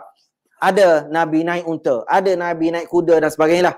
Tapi biasanya seminggu sekali ada orang kata Nabi sallallahu alaihi wasallam kalau dalam Rahiqul Maktum. Dan satu lagi lah sebelum saya terlupa, tuan-tuan, puan-puan, peserta kursus sekalian, sebelum kita pergi ke Mekah, pergi ke Tanah Suci, cuba cari buku Rahiqul Maktum. Buku Rahiqul Maktum ini yang bahasa Arab punya. Cuba cari yang bahasa Melayu, memang telah diterjemahkan. Yadim pun ada keluaran yang bahasa Malaysia yang betul-betul kita faham. Terjemahannya katil tu dia guna perkataan katil. Bukan katil tu dia guna perkataan dipan-dipan. Tu dipan jiran kita di sebelah kan. Negara Indonesia kita. Jadi cari buku terjemahan yang betul Yadim. Baca buku ni sebelum kita pergi ke sana. Jadi buku ni bagus untuk kita tahu cerita. Jadi sebelum habis masa saya ni sikit lagi. Rasulullah SAW berusaha pergi ke Quba ni kenapa? Seminggu sekali daripada umur 53 sampai Nabi umur 59. Nabi umur 59. 6 tahun Nabi pergi ke Quba. Sebab apa? Nabi berazam, berniat, aku nak bebaskan Mekah daripada berhala-berhala yang ada di sekeliling Kaabah. 360 ekor berhala-berhala besar-besar tu. Jadi Nabi SAW pergi ke Quba untuk berazam, berniat tajdidun niyah. Renew dia punya azam dia untuk membebaskan Mekah daripada berhala-berhala dan juga kesyirikan. Jadi Nabi SAW beritahu man tatahara fi baiti thumma ata masjid Quba. Sesiapa yang ambil wuduk di rumah kemudian datang ke Masjid Quba, fa salla fihi raka'atain, fa yusalli, dan solat 2 rakaat di Masjid Quba, falahu ka ajri, kana lahu ka ajri umrah. Seperti dia buat pahala umrah dah. Seperti dia buat pahala umrah. Jadi sama-samalah kita bila sampai sana nanti kita kejar untuk kita solat di Masjid Quba tu nanti. Okey, seterusnya pembinaan Masjid Quba sejarahnya boleh baca, dan kalau ikut tuan-tuan baca Rahiqul Maktum nanti tuan-tuan akan jumpalah cerita di Madinah ini bukan orang Islam 100% yang ada. Ada Quraizah Yahudi, ada Bani Qainuqa, ada Bani Nadir yang ada di Madinah. Yahudi yang ada di Madinah ni. Dan kalau ikutnya di belakang Masjid Quba ni masih ada satu istana pemimpin Yahudi di zaman Nabi. Nama apa? Yang kita dengar selalu cerita tu. Jadi nak beritahunya Rasulullah SAW bila sampai Madinah bukan keseluruhan penduduk Madinah itu Islam. Kalau ikutnya daripada 3,000 penduduk pada masa tersebut ada lebih kurang 800 je Islam. Tapi akhir sekali alhamdulillah Nabi berjaya mengislamkan seluruh penduduk Madinah dan mengislamkan Mekah. Akhir sekali seluruh jazirah Arab dan Islam memerintah dunia. Alhamdulillah. Itu tuan-tuan kena baca tadi tu cerita. Okey, Masjid Nabawi pemberian hebah ini pun satu benda yang cerita Rasulullah SAW beli dengan nilai 10 dinar tanah Masjid Nabawi sekarang tu dan dibayar oleh sahabat baginda Abu Bakar As-Siddiq. Ini pun satu benda yang perlu kita sama-sama ni lah. Jadi kita nak buat baik, kita nak buat amal ibadat kalau boleh dengan harta kita lah. Kita beli. Jadi biar usaha kita sendirilah insya-Allah. Okey, seterusnya sebelum kita habis ni cerita cerita masjid kiblat, masjid 2 kiblat ini pun insya-Allah kita akan sampai sana. Ni cerita daripada Rasulullah umur 40 solat, Rasulullah menghadap ke Masjid Aqsa. Bila Nabi umur 54 lebih kurang ni barulah turun ayat pertukaran kiblat di Masjid 2 kiblat ini, barulah Nabi tukar kiblat ke Kaabah Al-Musyarrafah. Ini pun benda yang boleh tuan-tuan baca dalam buku Rahiqul Maktum. Dan seterusnya tempat-tempat ziarah yang boleh kita melawat di sana. Uhud. Ini pun cerita Hamzah bin Abdul Muttalib, pak saudara Nabi sallallahu alaihi wasallam, Jabal Rumah. Ini pun tuan-tuan boleh tengok. Ziarah Quba Baqi'. Ini pun satu benda yang tuan-tuan boleh sama-sama lihat semasa berada di sana nanti. Jika saya ada lebih kurang 2 minit lagi. Baqi' ini pun satu benda yang penting tuan-tuan. Peserta-peserta khusus sekalian. Bila kita sampai Madinah nanti, kalau boleh, ziarahlah. Rasulullah tadi ziarah Abu Bakar, ziarah Umar. Kemudian kita pergi ke Baqi', ziarah Uthman bin Affan.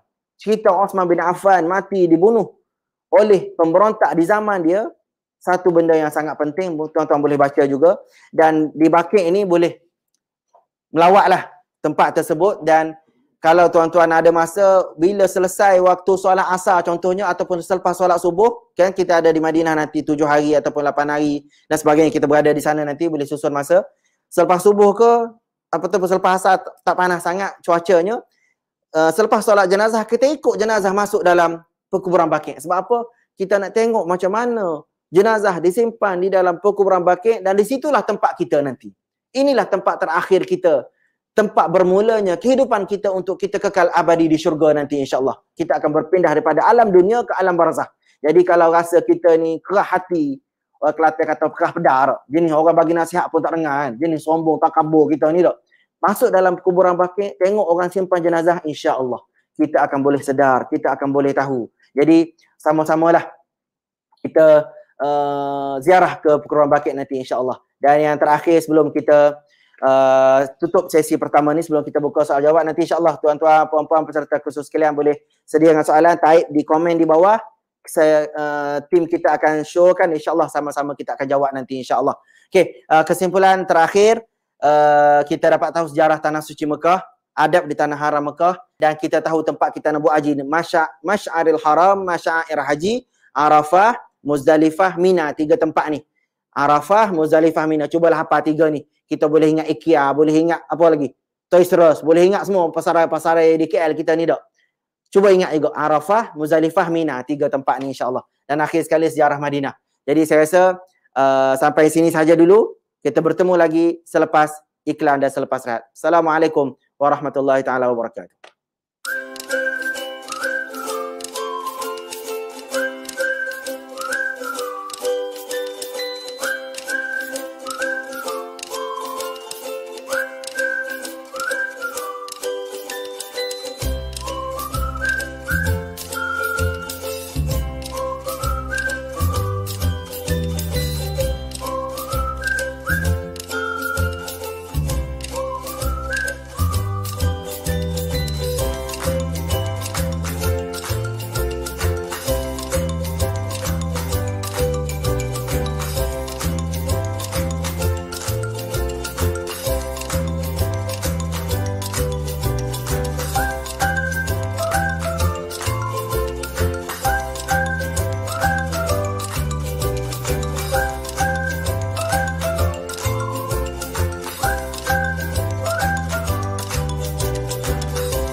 Saya boleh tekan slide kan? Orang nak saya nak.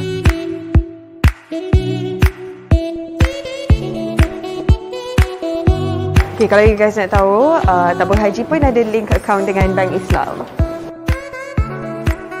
Okay, sekarang ni I nak pergi linkkan account Maybank dengan tabung haji.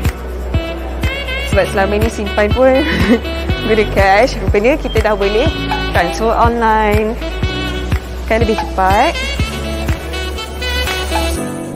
Okey, alhamdulillah selesai dah. So lepas ni kalau nak transfer apa-apa, senang je online.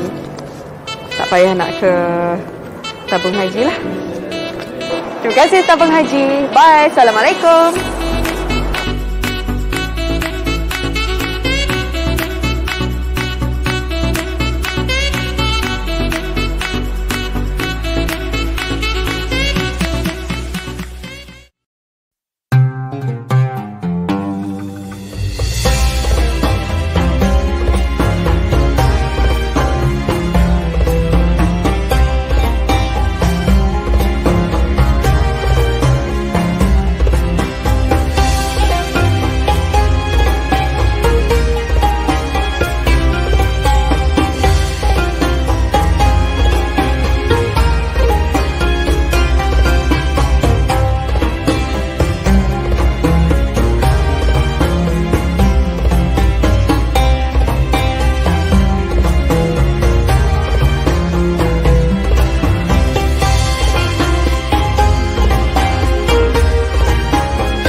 Alhamdulillah bertemu lagi dalam sesi kursus asas haji secara online. Alhamdulillah secara dalam talian. Alhamdulillah. Rasa dah okey dah minum kopi tongkat ali ke apa? Saya alhamdulillah ada orang bagi jus oren. Alhamdulillah habis dah saya minum. Alhamdulillah. Lega. Jadi insyaAllah untuk yang sesi ini kita dalam sesi santai-santai. Kalau tuan-tuan ada soalan dan sebagainya, tuan-tuan boleh type di bawah. Dan kita akan showkan di skrin dan saya akan jawab setakat yang boleh jawab insyaAllah. Okay, untuk yang seterusnya, yang pertama ni ada yang tanya tentang cara nak daftar ya. Okay, salam Ustaz daripada Puan Hajah Nyimah Muharan. Ni daripada mana ni? Daripada Masjid Muqarrabin Bandar Tasik Selatan ke mana ni? Boleh tengok, boleh tak bagi cara dan contoh niat beriktikaf dalam Masjidil Haram dengan niat nazar? Alhamdulillah, ni pun bagus. Terima kasih pada peserta-peserta khusus kita ni daripada jauh ni. Alhamdulillah. Cara niat iktikaf. Okay, dalam skrin kita tadi, kita dah ada niat iktikaf. Sekejap saya cuba scroll up yang kita punya niat iktikaf tadi. Nawaitul i'tikafa fi hadzal masjidi lillahi ta'ala. Okey, niat i'tikaf kalau yang biasanya kita boleh tengok di skrin di atas tersebut. Jap saya punya skrin kita punya ni, jap saya besarkan dia untuk kita tengok tadi niat i'tikaf. Okey, full screen puan-puan boleh tengok Okey, niat i'tikaf. Okey, ni soalan sahabat kita tanya tadi, peserta khusus tanya kita tadi. Niat iktikaf secara nazar macam mana? Okey, ini niat iktikaf asal. Okey, secara mudahnya untuk tuan-tuan, puan-puan, peserta khusus sekalian, bila kita berada di Masjidil Haram, sebenarnya benda yang pertama yang bila kita masuk Masjidil Haram, biasa kalau kita di Malaysia, kita di tanah air kita masuk masjid, kita kena solat tahiyatul masjid 2 rakaat kan? Sahaja aku solat tahiyatul masjid 2 rakaat kerana Allah Ta'ala. Dan sebelum tu kita niat iktikaf, sahaja aku iktikaf dalam masjid ini kerana Allah Ta'ala. Sebenarnya, iktikaf ni apa dia sebenarnya? I'takafa ya'takifu i'tikafan. Bahasa Arab, i'takafa fi'il madhi, ya'takifu fi'il mudhari', i'tikafan masdar. Apa maksud i'tikaf sebenarnya? I'tikaf ini, kita duduk dalam masjid. Duduk saya saja tu. Tu maksud i'tikaf. I'takaf. Jadi niat i'tikaf ni, kita niat duduk dalam masjid kerana Allah. Bukan duduk dalam masjid, tengok bola. Ataupun duduk dalam masjid, main game. Ataupun duduk dalam masjid sebab ada wifi free di masjid. Jangan. Jadi kalau boleh kita duduk dalam masjid disebabkan ini rumah Allah, kita duduk dengan niat kerana Allah, itu pun kita dapat pahala. Jadi kalau di tanah suci Mekah nanti di Masjidil Haram, bila kita masuk masjid, sebenarnya untuk kita solat sunat tahiyatul masjid 2 rakaat, sebenarnya kita kena tawaf Kaabah dulu 7 pusingan. Itu yang sebenarnya di tanah suci di Masjidil Haram Mekah. Cuma kita masuk Masjidil Haram Mekah nak tawaf musim, kita pergi musim haji nanti orang terlalu ramai. Susah tak? Kita nak sewa skuter, nak tawaf naik atas kan, kita sekarang ada skuter di level 3 kan. Bayar RM50 boleh sewa skuter dan boleh tawaf sunat di atas tak? Jadi kalau kita ada pitih mah, ada duit dan sebagainya, mungkin boleh sewa lah skuter untuk kita sewa tawaf di atas tak? Tahiyatul masjid. Tapi kalau katalah nak tawaf 7 pusingan di tingkat atas guna skuter pun kita tak cukup, kita nak tawaf di bawah pun ramai dan sebagainya, gantilah dengan solat tahiyatul masjid 2 rakaat dan kita niat iktikaf. Jadi soalan puan Cik Puan Nyemah tadi, Cik Puan kita tadi, soalannya niat iktikaf dengan niat nazar. Jadi secara mudahnya sahaja aku niat iktikaf ini kerana nazar kerana Allah Ta'ala lah, tu niat iktikaf di Masjidil Haram Mekah lah. Okey, seterusnya ada soalan yang kata yang cara nak daftar. Yang cara nak daftar tadi, tuan-tuan, puan-puan, sebenarnya di bawah kita, di description di bawah kita punya show screen kita ni, ada dah cara nak daftar di bawah tu. Tuan-tuan boleh cuba klik di bawah dan daftar kehadiran kursus asas haji kali pertama secara online di tahun 2021 ni tak. Okey, seterusnya kita ada soalan daripada mana lagi? Daripada ada soalan tadi yang tanya tentang buku.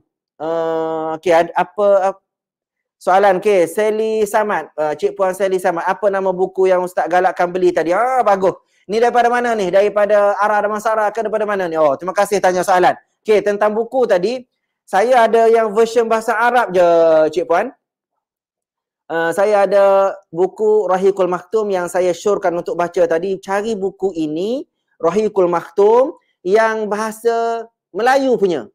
Yang bahasa Melayu ini yang bahasa Arab yang ditulis oleh Safiyur Rahman Al-Mubarakfuri. Buku ni, kehebatan buku ni sebenarnya, dia ada satu pertandingan yang dianjurkan oleh World Islamic League. Rabitatul Alamil Islami buat satu pertandingan menulis buku sejarah Nabi yang sahih. Sebab sejarah Nabi ni banyak tuan-tuan, banyak puan-puan. Ada yang ditulis oleh Martin Link, ada yang ditulis oleh orientalis. Orientalis ni apa dia? Orientalis adalah orang Yahudi ataupun orang non-Muslim, tapi dia hafal Quran, dia hafal hadis, dia tahu cerita Nabi, dia tulis buku cerita yang ceritanya diselewengkan. Jadi banyak buku cerita-cerita Nabi yang tak betul. Jadi masa pertandingan tersebut dimenangi oleh Safiyur Rahman Al-Mubarakfuri. Bukan orang Arab tuan-tuan, orang India. Orang India yang tulis buku ni dalam bahasa Arab, ringkas, padat dan ada dah diterjemahkan ke dalam bahasa Melayu sejarah Nabi Muhammad sallallahu alaihi wasallam yang saya syorkan yang dikeluarkan oleh Yayasan Dakwah Malaysia Yadim, yang bahasa Melayunya bahasa yang bagus, bahasa Malaysia, bukan bahasa Indonesia. Jadi kita baca pun faham. Saya tak tahu harga bukunya berapa, tapi boleh carilah. Cuba je dalam Shopee, type sejarah Muhammad. Terjemahan Yadim dan sebagainya, boleh itulah. Ini bukunya Rahiqul Maktum, sejarah Nabi Muhammad sallallahu alaihi wasallam. Cuba carilah di kedai buku, di Shopee sekarang ni, Lazada pun ada rasanya buku ni. Kita musim PKP ni nak keluar tak boleh kan? Type je. Sekarang buka apps Shopee, type sejarah Muhammad sallallahu alaihi wasallam. Sejarah Muhammad, akan ada banyak gambar buku tu. Pilih yang Yadim ataupun pilih yang betul-betul diterjemahkan ke dalam bahasa Malaysia lah. Yang bahasa Inggeris pun ada, The Prophet Muhammad ada tulis bahasa Inggeris. Yang bahasa Arab ni boleh. Kalau nak yang bahasa Arab ni boleh telefon saya, nanti boleh ambil dengan saya. InsyaAllah saya bagi free. Okey, soalan tentang buku. Dan soalan seterusnya daripada Puan Ketua ni, Ads. Oh, saya pun tak boleh nak baca nama dia. Google dia punya Gmail dia ni nama tu kan. Assalamualaikum Ustaz. Apakah amalan sunat atau wajib lain yang boleh dilakukan ketika di Madinah, dan Mekah selain daripada solat dan tawaf? Okey, bagus soalan sahabat kita, peserta khusus kita tanya. Apa amalan yang kita boleh buat selama kita berada di sana? Okey, di tanah suci Mekah dan di tanah suci Madinah ni, di Madinah Al-Munawwarah ini, banyak amalan yang boleh kita buat. Pertamanya, kalau di tanah suci Mekah, kan kita dengar tadi pahalanya semua 100,000. Di seluruh tanah haram Mekah, pahalanya 100,000. Dan hotel-hotel kita, tempat kita mengenak di Mekah ni memang berada di dalam tanah haram. Terima kasih kepada pihak tabung haji, memang pilih lokasi hotel kita masih di dalam tanah haram. Dan bukan setakat tanah haram, dekat pula dengan Masjidil Haram Mekah. Jalan kaki je, walking distance daripada hotel ke Masjid Haram dah. Jadi dekat. Jadi apa amalan yang boleh kita buat yang paling penting, yang kalau boleh lah tuan-tuan, puan-puan peserta khusus sekalian, kalau kita dianugerahkan tahun ni boleh pergi haji, kalau kita dianugerahkan boleh pergi umrah dalam masa terdekat ni dak. Amalan ni, ibadat yang paling bagus apa dia? Tawaf. Ibadat tawaf tidak ada di tempat lain. Ada di Mekah sahaja. Tawaf Ka'batul Musyarrah, tawaf Baitullahil Haram ini, setiap langkah, setiap yang kita berjalan tu ada pahalanya. Allah hapuskan segala dosa-dosa kita. Jadi kalau boleh, selama kita berada di Mekah nanti, cubalah cari masa 1 hari sekali tawaf. Kalau boleh lah. Jadi kalau kita nak tawaf di bawah tu, dalam suasana circle yang kecil, itu lebih bagus lah. Tapi ramai orang pula tak susah nak masuk. Jadi kalaulah susah nak masuk di bawah tu, orang ramai, pusingnya dalam 1 jam baru boleh cukup 7 pusingan tawaf. Saya syorkan tuan-tuan, puan-puan peserta khusus sekalian, sediakan duit, sewa skuter elektrik yang ada di lantai 3, di tingkat 3.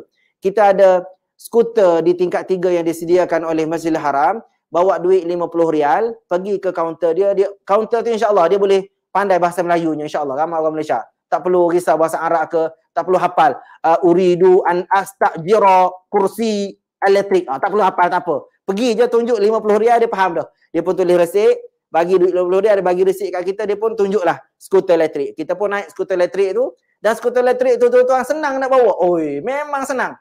Di skuter tu, dia screen ke atas tu, dia ada tempat driver motor tu, dia ada gambar arnab, dia ada gambar kura-kura. Letak je gear tu dekat arnab, skuter kita tekan jadi laju. Jadi laju. Habis cepat. 7 pusingan tu cepat habis. Kalau kita letak gambar arnab, gear kita letak gambar arnab, slow lah sikit.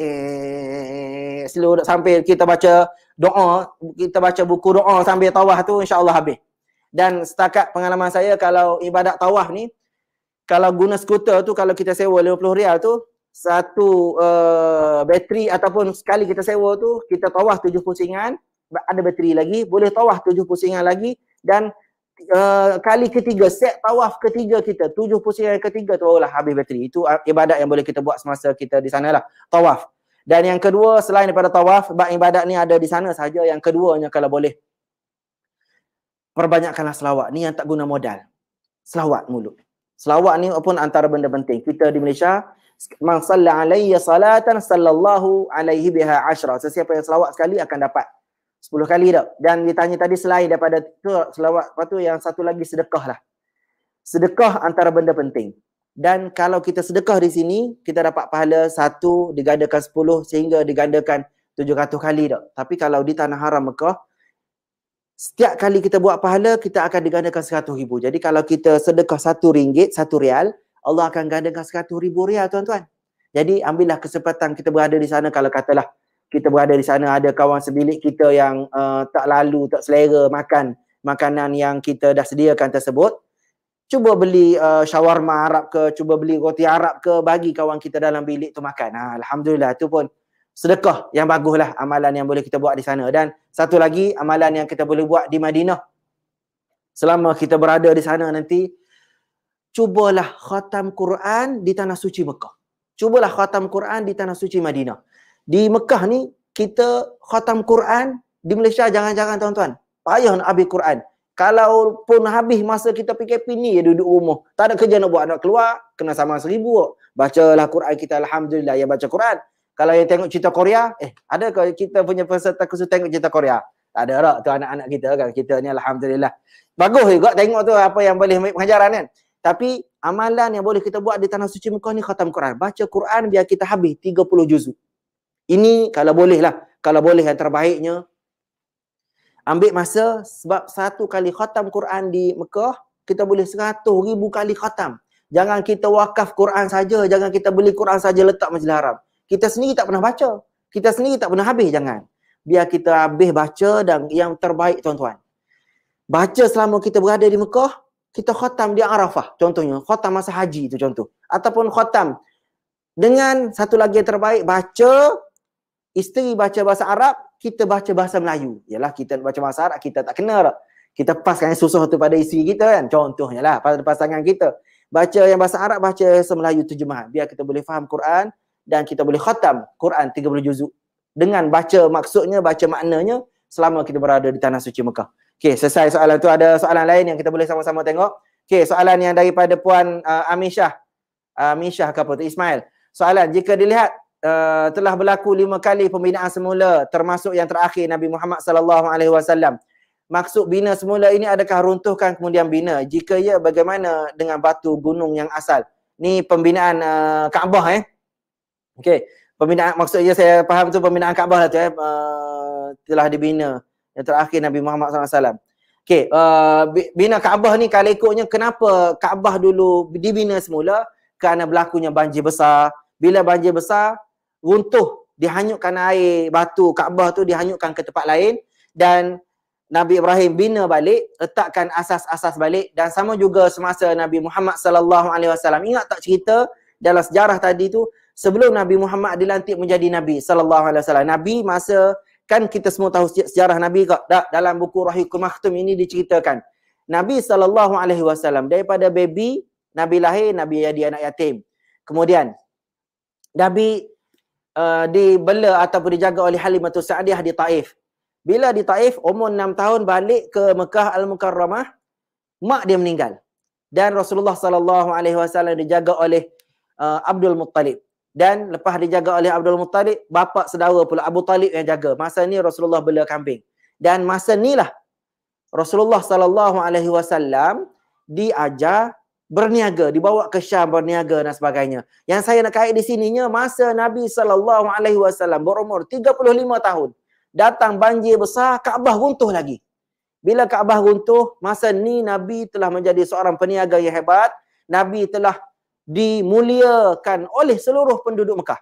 Orang Mekah kata Nabi ni Al-Amin. Masa ni Nabi umur 35, Nabi belum dilantik menjadi Nabi Muhammad sallallahu alaihi wasallam lagi. Belum dilantik menjadi Rasul lagi. Jadi masa ni Nabi dikenali sebagai orang yang sangat jujur. Orang yang sangat amanah dengan kerja-kerja dia. Sehingga kan orang nak pergi berniaga dan sebagainya simpan geran tanah dengan Nabi. Simpan emas dengan Nabi. Kenapa? Sebab Nabi seorang yang jujur. Seorang yang tepat kata-katanya. Nabi disukai oleh orang ramai kerana Nabi baik.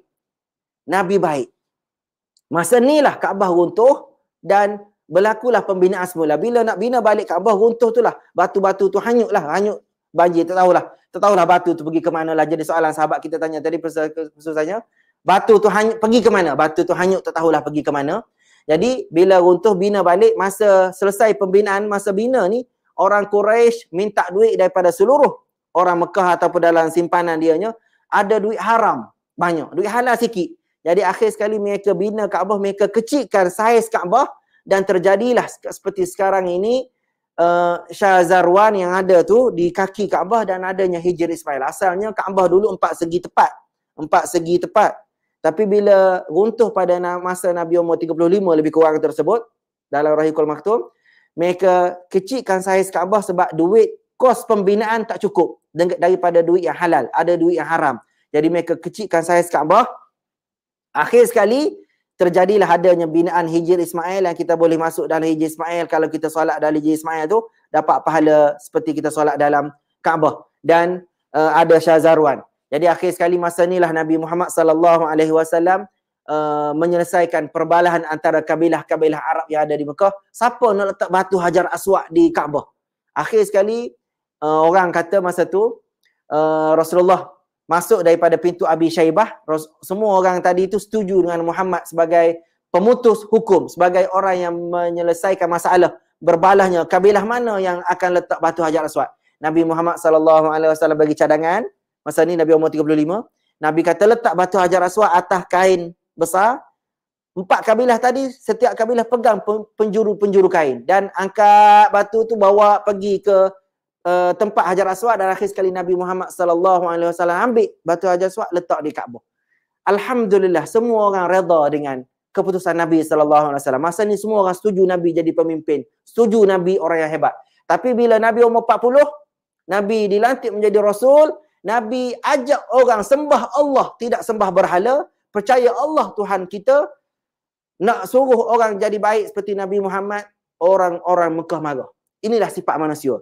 Kita ni bila kita baik seorang-seorang kita, orang suka kat kita. Tapi bila kita ajak orang lain supaya baik, bila kita ajak orang lain supaya solat Jumaat, bila kita ajak orang lain suruh tunaikan haji yang fardu ni, orang akan marah kita. Jadi kalau kita baik seorang-seorang orang suka. Tapi bila kita ajak orang lain, aslih nafsak wad'u ghairak. Bila kita ajak orang lain, bila kita nak baiki orang lain, orang akan marah pada kita. Jadi sama-samalah. Kita bila pergi haji nanti, jaga diri kita. Bila balik nanti, wa'mur ahlaka bis-salati wastabir 'alaiha. Bila kita balik haji ke bila kita sekarang lah, anak kita, isteri kita, pasangan kita, kita jagalah solat kita, jagalah ahli keluarga kita daripada api neraka insya-Allah. Okey, ada soalan-soalan daripada sahabat kita lain lagi. Okey, daripada Muhammad Khairuddin Abdul Wahid. Alhamdulillah, ni daripada mana ni? Daripada Sungai Besar ke Ustaz? Boleh ceritakan tempat-tempat sejarah di sekitar Mekah dan Madinah untuk diambil ibrah dan kuatkan semangat motivasi. Ni bagus alhamdulillah. Okey, cerita-cerita di Mekah, cerita-cerita di Madinah ni mungkin saya nak ambil 2 cerita je lah. Pertama yang boleh tuan-tuan, puan-puan kalau sampai di Mekah nanti cubalah melawat. Yang ada lagi ni sekarang Masjid Bai'ah, Masjid Bai'atul Ridwan. Masjid Bai'ah. Masjid Bai'ah ni kalau tuan-tuan pergi ke Mina, tempat kita melontar di Mina tu ada satu masjid nama Masjid Bai'ah. Masjid Bai'ah ini dulu dia tenggelam di dalam pasir. Ingat tak ada dulu syarikat Malaysia yang saya lupa nama company apa, nama company yang dapat projek, dapat kontrak buat kompleks Mina tempat melontar jamrah tu. Saya ingat saya yang buat highway tu, MTD ke apa saya lupa dalam company tu. Jadi ramai pekerja-pekerja kita daripada Malaysia sebab company Malaysia yang dapat projek tu. Masa duk nak buat pembinaan semula tempat melontar tu, bila excavator dan sebagainya tu duk korek pasir nak bina balik, terkena satu binaan lama dalam pasir tanah. Bila bersihkan balik, tiba-tiba muncullah satu binaan lama, masjid bentuknya lama, dan akhir sekali bila dipanggil pensyarah-pensyarah daripada Universiti Ummul Qura di Mekah, panggil cek dan sebagainya, bangunan itu berumur lebih kurang hampir 200 tahun lebih dan ternyata di masjid tu ada batu yang dipahat dengan batu yang dipahat, ditulis bangunan ini dibina pada zaman Uthmaniyah dan sejarahnya adalah bai'ah, tempat Nabi Muhammad sallallahu alaihi wasallam berjanji setia dengan orang Madinah semasa Nabi berumur lebih kurang 52 tahun. Bangunan tu dibina masa kerajaan Uthmaniyah. Jadi cerita di sininya macam mana iblis laknatullahi alaih datang kacau Nabi Muhammad sallallahu alaihi wasallam masa Nabi nak berdakwah kepada orang Madinah, ia datang buat haji pada masa tersebut. Jadi motivasi kepada kitanya, hidup kita ini ada syaitan, ada iblis yang kacau kita. Jadi sama-samalah kita berhati-hati daripada gangguan-gangguan ini. Gangguan yang sihir tu satu hal dah tu, insya-Allah kita tak kena rahsia sebab kita tak buat jahat kat orang dah. Ini bisikan-bisikan yang datang ke telinga kita bila kita nak baca Quran, datang bisikan, tak payahlah baca Quran. Ada WhatsApp baru masuk tu, ada kawan ajak pergi mengopi lah. Kita pun buka apps WhatsApp, tak sempat baca Quran. Yalah sebab kita sekarang kan baca Quran di handphone kan. Okey, satu lagi, lokasi yang di Madinah yang boleh kita melawat untuk kita tingkatkan motivasi. Di Madinah satu lagi yang suka saya syorkan ke tuan-tuan, tadi saya cerita kalau kita boleh masuk perkuburan Baqi' tak untuk kita ambil ibrah daripada orang simpan jenazah di perkuburan Baqi' tersebut supaya kita ni dapat yang terbaik. Satu lagi cerita yang boleh tuan-tuan, puan-puan, peserta kursus sekalian bila sampai di Madinah ni, Ka'ab Al-Ashraf. Di belakang Masjid Quba ada satu binaan lama. Kerajaan Arab Saudi sebenarnya dia tak bagi kita melawat di situ. Nak melawat, nak turun tu memang tak boleh lah sebab situ bangunan lama yang ada daripada zaman Nabi sallallahu alaihi wasallam, tapi bukan bangunan orang Islam, tapi bangunan yang dibina oleh Ka'ab Al-Ashraf, orang Yahudi. Ketua Yahudi yang nak bunuh Nabi sallallahu alaihi wasallam.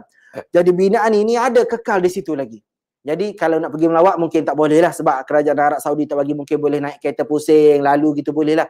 Cuma tuan-tuan puan-puan boleh baca sejarah Ka'ab Al-Ashraf, macam mana orang Yahudi yang berada di Madinah nak bunuh Nabi, menghalang Nabi, walaupun mereka tahu Nabi ini betul, walaupun mereka tahu Quran ini betul, walaupun mereka tahu hadis Nabi Muhammad sallallahu alaihi wasallam ini betul, tapi mereka tak nak ikut. Jadi itu antara benda yang boleh kita tengoklah. Okey, seterusnya ada soalan daripada sahabat kita lagi. Daripada Mak Adik. Ni bagus. Nickname dia cantik lah. Daripada mana ni? Daripada Bangi ke daripada mana ni? Assalamualaikum Ustaz. Bolehkah untuk masukkan dalam senarai doa kita tu untuk meninggal di tanah haram? Allahumma salli ala Muhammad. Ini pun satu. Nak doa supaya kita meninggal di tanah haram. Ingat tak cerita Umar Al-Khattab? Umar Al-Khattab ni Perdana Menteri kita yang kedua selepas Rasulullah wafat, Abu Bakar jadi Perdana Menteri, jadi Khalifah. Kemudian Umar Al-Khattab. Umar Al-Khattab ini dia pernah berdoa, ya Allah, biarlah aku boleh mati syahid. So, yang kedua, ya Allah, biarlah aku boleh mati di Madinah. Dan satu lagi doa apa? Ya Allah, biarlah boleh mati hari Senin. Jadi akhir sekali sahabat kawan-kawan dia tanya, macam mana kamu doa nak mati syahid tapi mati di Madinah? Jadi dia pun beritahu, Rasulullah sallallahu alaihi wasallam beritahu kalau kita mati syahid dapat pahala yang besar lah. Masuk syurga tanpa hisab dan mati di Madinah.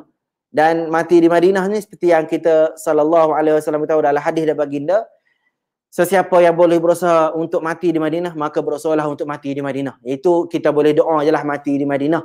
Tapi jangan kita bunuh diri pula mati di mana tu, na'udzubillah, minta selamatlah kita tak. Boleh kita berdoa untuk mati di tanah suci Mekah, tapi ialah mati ni di mana-mana sahaja yang Allah dah tetapkan ada cerita. Tapi semoga kita doa yang terbaiknya, ya Allah biarlah kita, Allahumma inni as'aluka, ya Allah biarlah kita boleh mati dalam keadaan husnul khatimah. Husnul khatimah, ya Allah berikanlah aku boleh mati dalam keadaan husnul khatimah.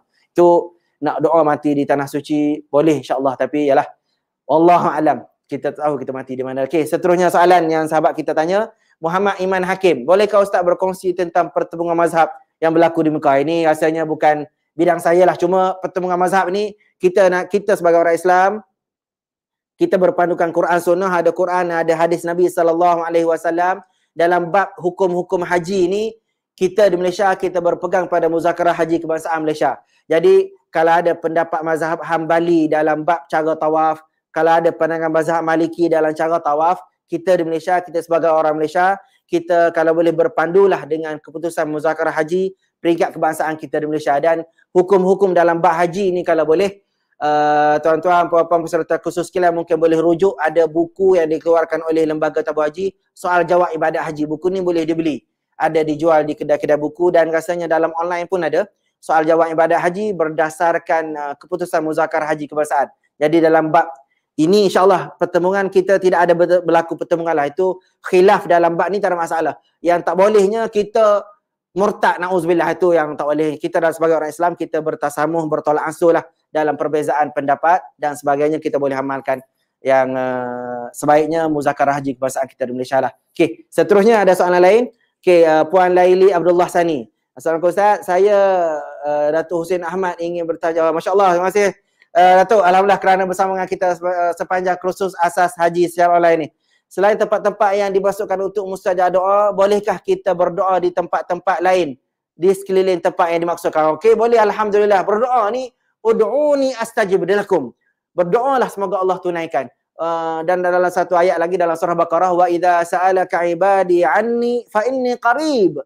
Allah kata bila kamu berdoa kepada Allah, berdoalah fa inni qarib. Aku ni dekat dengan kamu. Dan dalam hadis Nabi SAW, Nabi kata, aku ni lebih dekat daripada urat organ kita punya urat pernafasan oksigen kita ni. Jadi kita berdoa di mana-mana pun boleh Datuk, alhamdulillah. Yang pasti jangan kita berdoa kepada selain daripada Allah. Jangan kita berdoa kepada berhala. Jangan kita berdoa kepada Panadol contohnya. Panadol kita ubat vaksin COVID ni, itu ikhtiar kita tak? Aku ni, jangan kita tersilap langkah. Ya, kita berdoa kepada Allah Subhanahu Wa Taala dan kita baca selawat, kerana selawat kita kepada Nabi Muhammad sallallahu alaihi wasallam itulah akan angkat doa kita kepada Allah Subhanahu Wa Taala. Jadi bila kita doa, kita kena akhirkan doa kita dengan selawat kepada Nabi Muhammad sallallahu alaihi wasallam, kerana Nabi, syafaat Nabi sallallahu alaihi wasallam boleh tersebut untuk sampaikan doa kepada Allah Subhanahu Wa Taala. Bukan Nabi tu boleh kami minta dengan Nabi, wahai Nabi Muhammad tolonglah aku. Tu tak bolehlah minta dengan Nabi.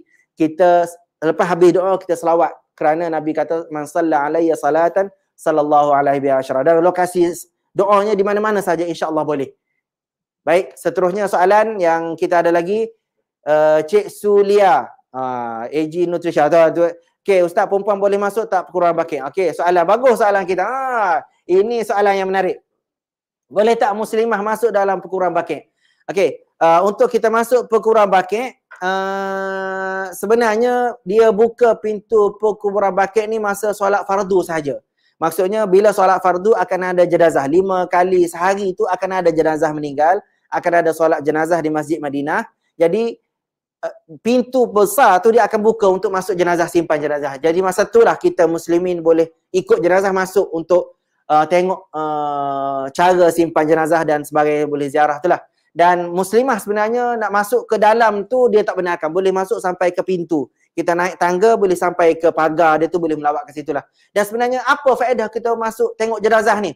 Nabi SAW kata, man salla, sesiapa yang salat al-janazah falahu qirat. Sesiapa yang salat jenazah dia akan dapat 1 qirat. 1 qirat ni besar mana? Mithla jabali Uhudin. Pahalanya sebesar Bukit Uhud. Bukit Uhudnya besar mana? Kalau kita sampai di Madinah nanti kita boleh tengok. 7 km panjang Bukit Uhud, 3 km lebar. Sekali solat jenazah dapat pahala sebesar tu. Dan waman tabi'ahu, dan sesiapa yang ikut jenazah sampai ke kubur falahu qiratan. Sesiapa yang selepas solat jenazah ikut jenazah tu sampai ke kubur, dia akan dapat 2 pahala sebesar Bukit Uhud pula. Jadi semoga kita boleh ikut jenazah ke perkuruan bakit tadi dan ikut jenazah ke kubur di Malaysia pun kita akan dapat 2 Bukit Uhud jugalah. Dan satu lagi hadis Nabi, ni cerita Bukit Uhud pula ni. Tak sempat tadi kita nak cerita masa Bukit Uhud. Itu pahala besarnya, saiz pahala kata kalau kita solat jenazah. Ada satu hadis lagi dan hadis yang lain. Kita orang kafir bila masuk neraka nanti Allah kata badan dia besar daripada min mankibaihil yamin, daripada bahu kanan ke bahu kiri ni masirati salasata ayyam. Besar orang yang masuk neraka nanti, orang kafir masuk neraka nanti, saiz dia akan dibesarkan jadi gegasi daripada bahu kanan ke bahu kiri 3 hari perjalanan naik kuda yang laju. Dan dalam hadis selepas tu Nabi SAW beritahu gigi geraham orang kafir yang dalam neraka nanti sebesar Bukit Uhud. Bersama mana Bukit Uhud tadi 7 km panjang, 3 km lebar. Saiz gigi orang kafir yang masuk neraka sebesar Bukit Uhud itulah. Jadi pahala kita yang solat jenazah tadi insya-Allah kita dapat kalau kita masuk ke penguruan bakit tadi. Dan minta maaf kepada muslimat kita, boleh naik ke atas untuk pintu penguruan bakit tu, tapi nak masuk dalam biasanya dia tak benarkanlah, sampai ke pagar tu saja untuk ziarah.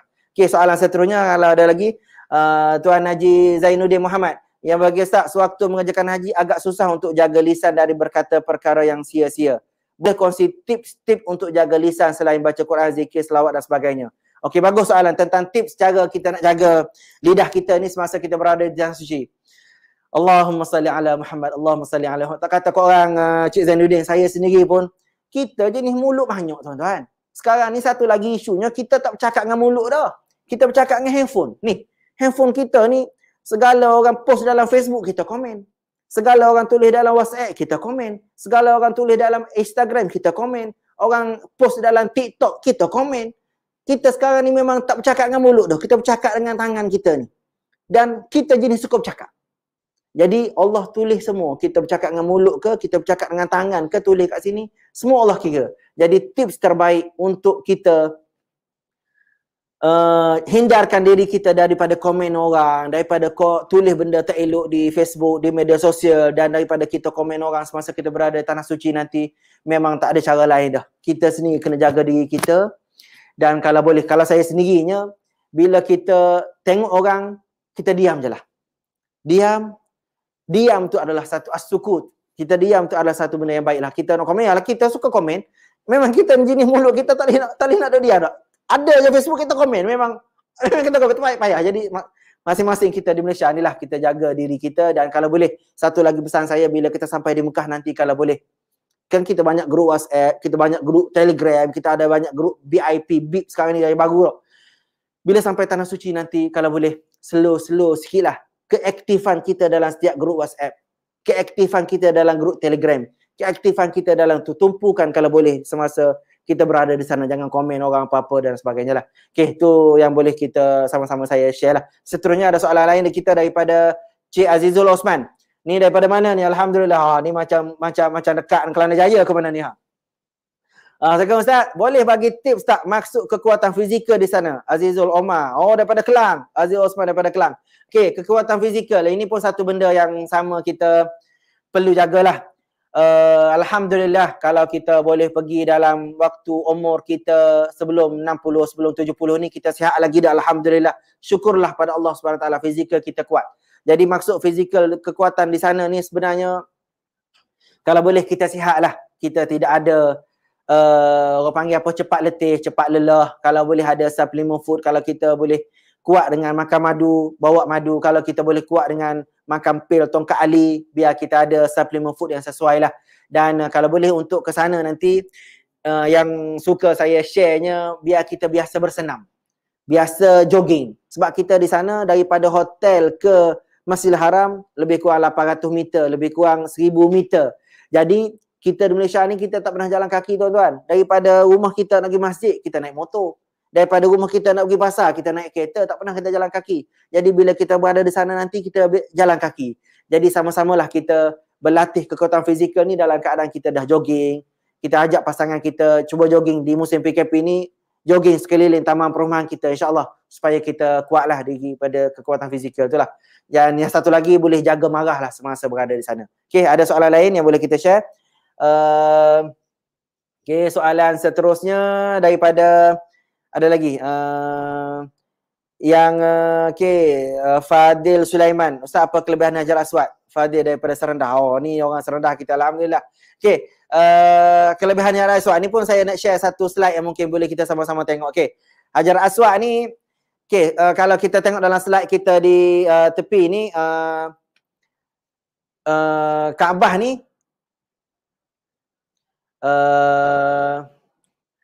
di Kaabah, kalau tuan-tuan boleh tengok di skrin saya di tepi ni, senarai Kaabah. Jadi soalan sahabat kita tanya tadi, yang nombor 5 tu, nampak tak di skrin? Yang nombor 5, okey.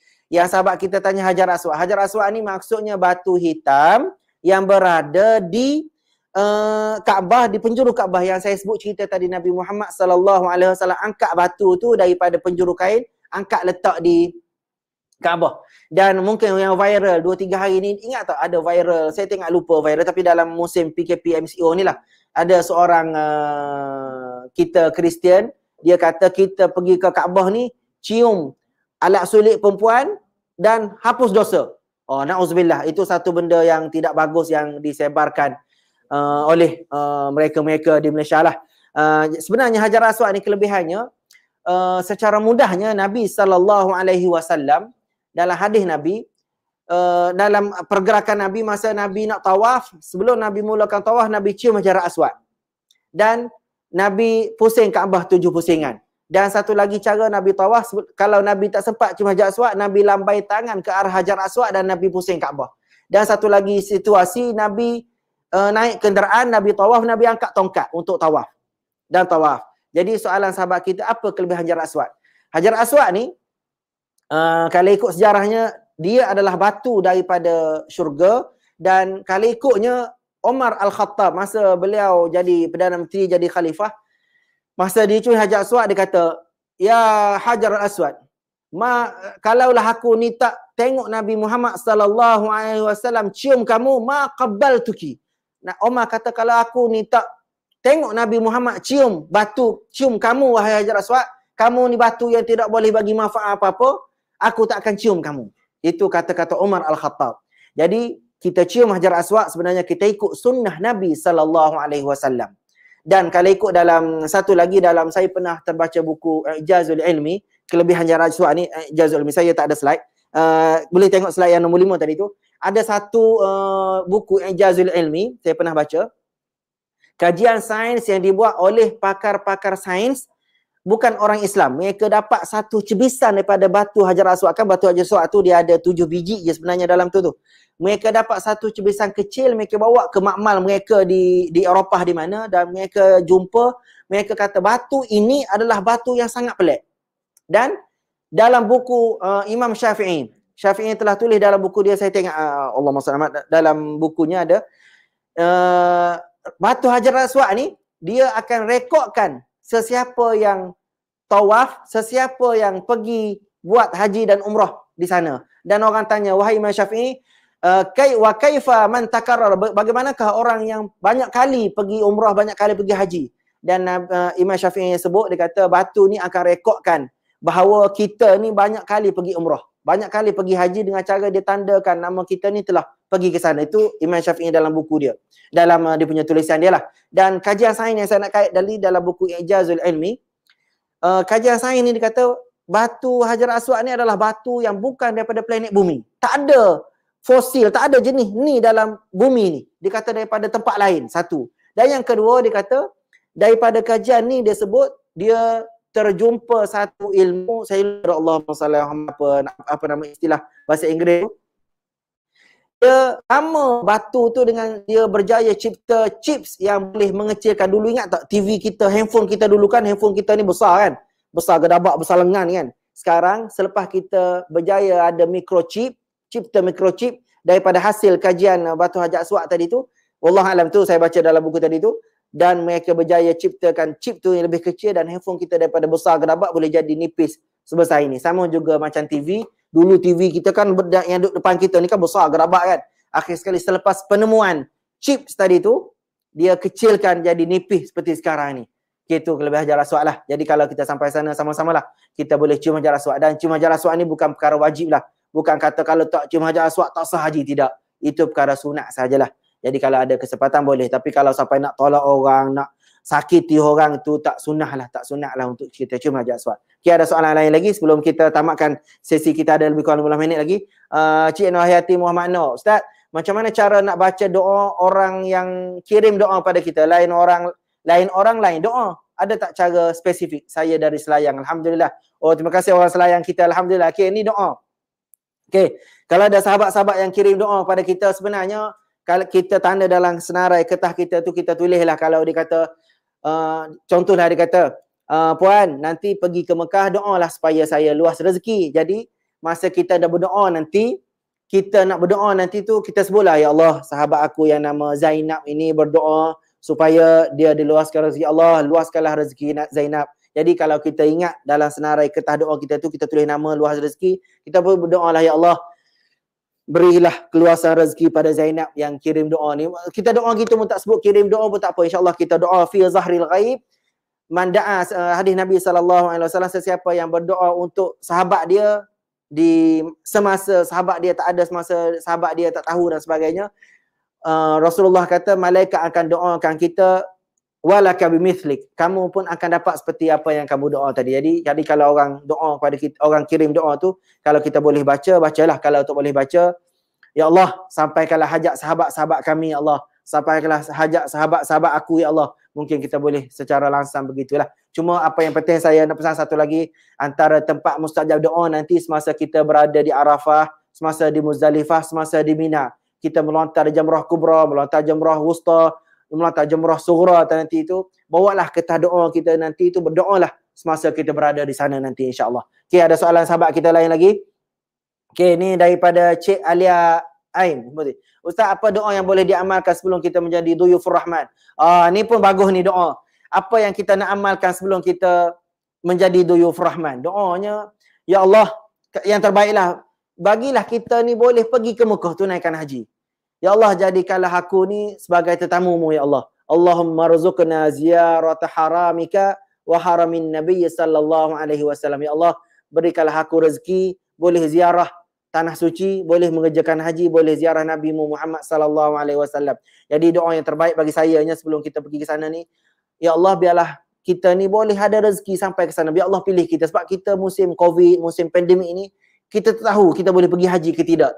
Tahun ni pun kita tahu lagi sama ada Covid ini berpanjangan, tiba-tiba border setiap negara ditutup, international border kan.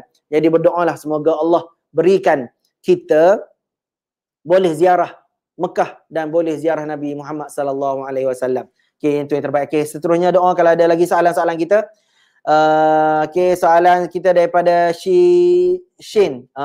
Ustaz, saya kadang-kadang keliru imam Masjidil Haram apabila solat fardu betul-betul saf di depan Kaabah ke tempat lain. Macam nampak jemaah masih buat tawaf ke salah ke saya salah tengok. Okey, Akram Bangi, alhamdulillah. Okey, terima kasih soalan Cik Akram kita daripada Bangi. Okey. Tentang kedudukan imam. Okey, bagus soalan ni sebenarnya. Okey. Kita di Malaysia, kedudukan kita masjid tu imam di depan tak? Kita di belakang, saf pertama, saf kedua, saf ketiga. Macam mana di Masjidil Haram? Tu imam semayang, ada orang tawaf lagi. Bagus soalan Cik Akram kita ni. Bagus, alhamdulillah. Okey. Jawapannya, situasi di Masjidil Haram Mekah memang ada keputusan ijma' ulama. Keputusan ulama'nya, imam memang situasinya ada kala imam duduk di depan, betul-betul di depan pitung Kaabah jadi imam. Ada kadang-kala imam berada di bawah tempat muazzin. Di sahah tempat kita tawaf tu, ruang putih tu, imam tak duduk di situ, imam duduk di atas. Biasa masa Ramadan kita biasa tengok live di TV Hijrah kan. Ada live tu, kita tengok imam ada di atas, ada orang tawaf. Boleh ke begitu? Orang berjalan di depan imam. Itu biasa kita keliru kan? Ya, betul. Imam berada di atas, orang tawaf di bawah. Adakah sah soalan imam solat ni sebenarnya? Suasana di sana berbeza. Jadi imam ni dia berada di atas, sah solat tu imam dan tidak ada kaitan dengan batal solat dan sebagainya sebab orang berada di depan. Dan di sana memang situasinya dia sediakan untuk orang tawaf di depan tu lah. Dan satu lagi situasi, biasa ada orang tanya solat jenazah. Tu imam ada di depan. Masa jadi tu imam tu tiba-tiba masa solat jenazah kan suasana orang terlalu ramai, terlalu padat pada musim haji, jenazahnya dia tak bawa turun di depan Kaabah. Dulu dibawa turun di depan Kaabah. Tiba-tiba jenazah dia bawa letak di pintu Babus Safa. Jadi tu imam ni dibawa letak di belakang tempat jenazah ni. Jadi kita solat jenazah di depan Kaabah, berada di depan imam. Boleh atau tidak begitu? Ya. Solat jenazah kita tetap sah dan dalam perbincangan fatwa Jeddah dalam perbincangan ulama di sana memang sah kita berada dalam situasi tersebut untuk suasana Masjidil Haram di Mekah sahajalah. Kalau di tempat lain tak boleh. Okey, bagus soalan perhati tu, bagus, alhamdulillah. Okey, soalan seterusnya kalau ada sahabat-sahabat kita yang tanya soalan lagi. Okey, sahabat kita bertanya daripada mana ni? Sabri Ahmad. Assalamualaikum Ustaz. Waalaikumsalam warahmatullahi taala wabarakatuh. Terima kasih kerana mengikuti kursus kita. Saya ada mendengar Ustaz menyatakan bahawa kalau kita tidak mengenal Allah, ma'rifatullah dengan rohani, hakikat ibadat kita sia-sia, tapi Allah terima minta penjelasan. Macam mana? Saya ada mendengar Ustaz menyatakan bahawa kalau kita tidak mengenal Allah, ma'rifatullah dengan rohani kita, dengan hakikat badan, ibadah kita ni sia-sia. Tapi Allah terima. Minta. Okey. Dalam bab ni lah sebenarnya, dalam orang yang belajar hakikat makrifat dan sebagainya lah. Okey. Kita ni sebenarnya sebagai orang Islam, syarat Allah terima ibadat kita, syarat Allah terima ibadat kita ada 3 saja tuan-tuan peserta khusus sekalian. Syarat Allah terima ibadat ada 3. Pertama, kita kena ikut Nabi Muhammad sallallahu alaihi wasallam. Cara Nabi ibadat tu kita kena ikut. Sembahyang subuh 2. Ya, sembahyang subuh 2 rakaat lah. Tiba-tiba kita hari ni kita bagus, kita solat subuh 3 rakaat. Jangan. Mesti kita ikut Nabi Muhammad sallallahu alaihi wasallam untuk kita terima. Yang keduanya, kita ikhlas kepada Allah Subhanahu wa taala. Kita kena sembahyang, kita kena buat ibadat ni betul-betul kita kena ikhlas kepada Allah Subhanahu wa taala dalam bab ibadat. Jadi untuk Allah terima ibadat kita ni, tadilah syaratnya kita ikut apa yang Nabi Muhammad sallallahu alaihi wasallam ajar, kita tak boleh reka-reka. Dan yang kedua, kita mesti ikhlas kepada Allah Subhanahu wa taala dalam bab ibadat ni lah. Okey, saya rasa sampai situ saja saya dah dapat signal. Kita dah sampai ke penghujung program dan saya tutup kesimpulan kita pada siri kursus haji kali ni. Yang pertama ni dengan satu ayat Quran. Laisa alaikum junahun an tabtagu fadlan min rabbikum fa idza afattum min arafatin fadhkurullaha indal masy'aril haram. Bila kita selesai wukuf di Arafah nanti, fadhkurullaha indal masy'aril haram. Hendaklah kita sebut nama Allah, kita berzikir kepada Allah di Masy'aril Haram, di Muzdalifah. Jadi tuan-tuan, puan-puan sekalian, terima kasih kerana bersama dengan kursus Asas Haji pada kali ini.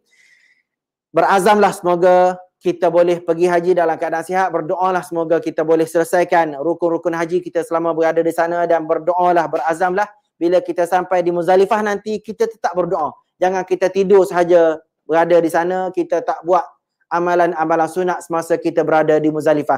Untuk lebih tahu dalam keadaan Muzdalifah nanti, ikuti siri-siri kursus Asas Haji secara online selepas ini insya-Allah. Sampai situ saja, saya minta maaf kalau ada tersasul bahasa, terkasar bicara. Assalamualaikum warahmatullahi taala wabarakatuh.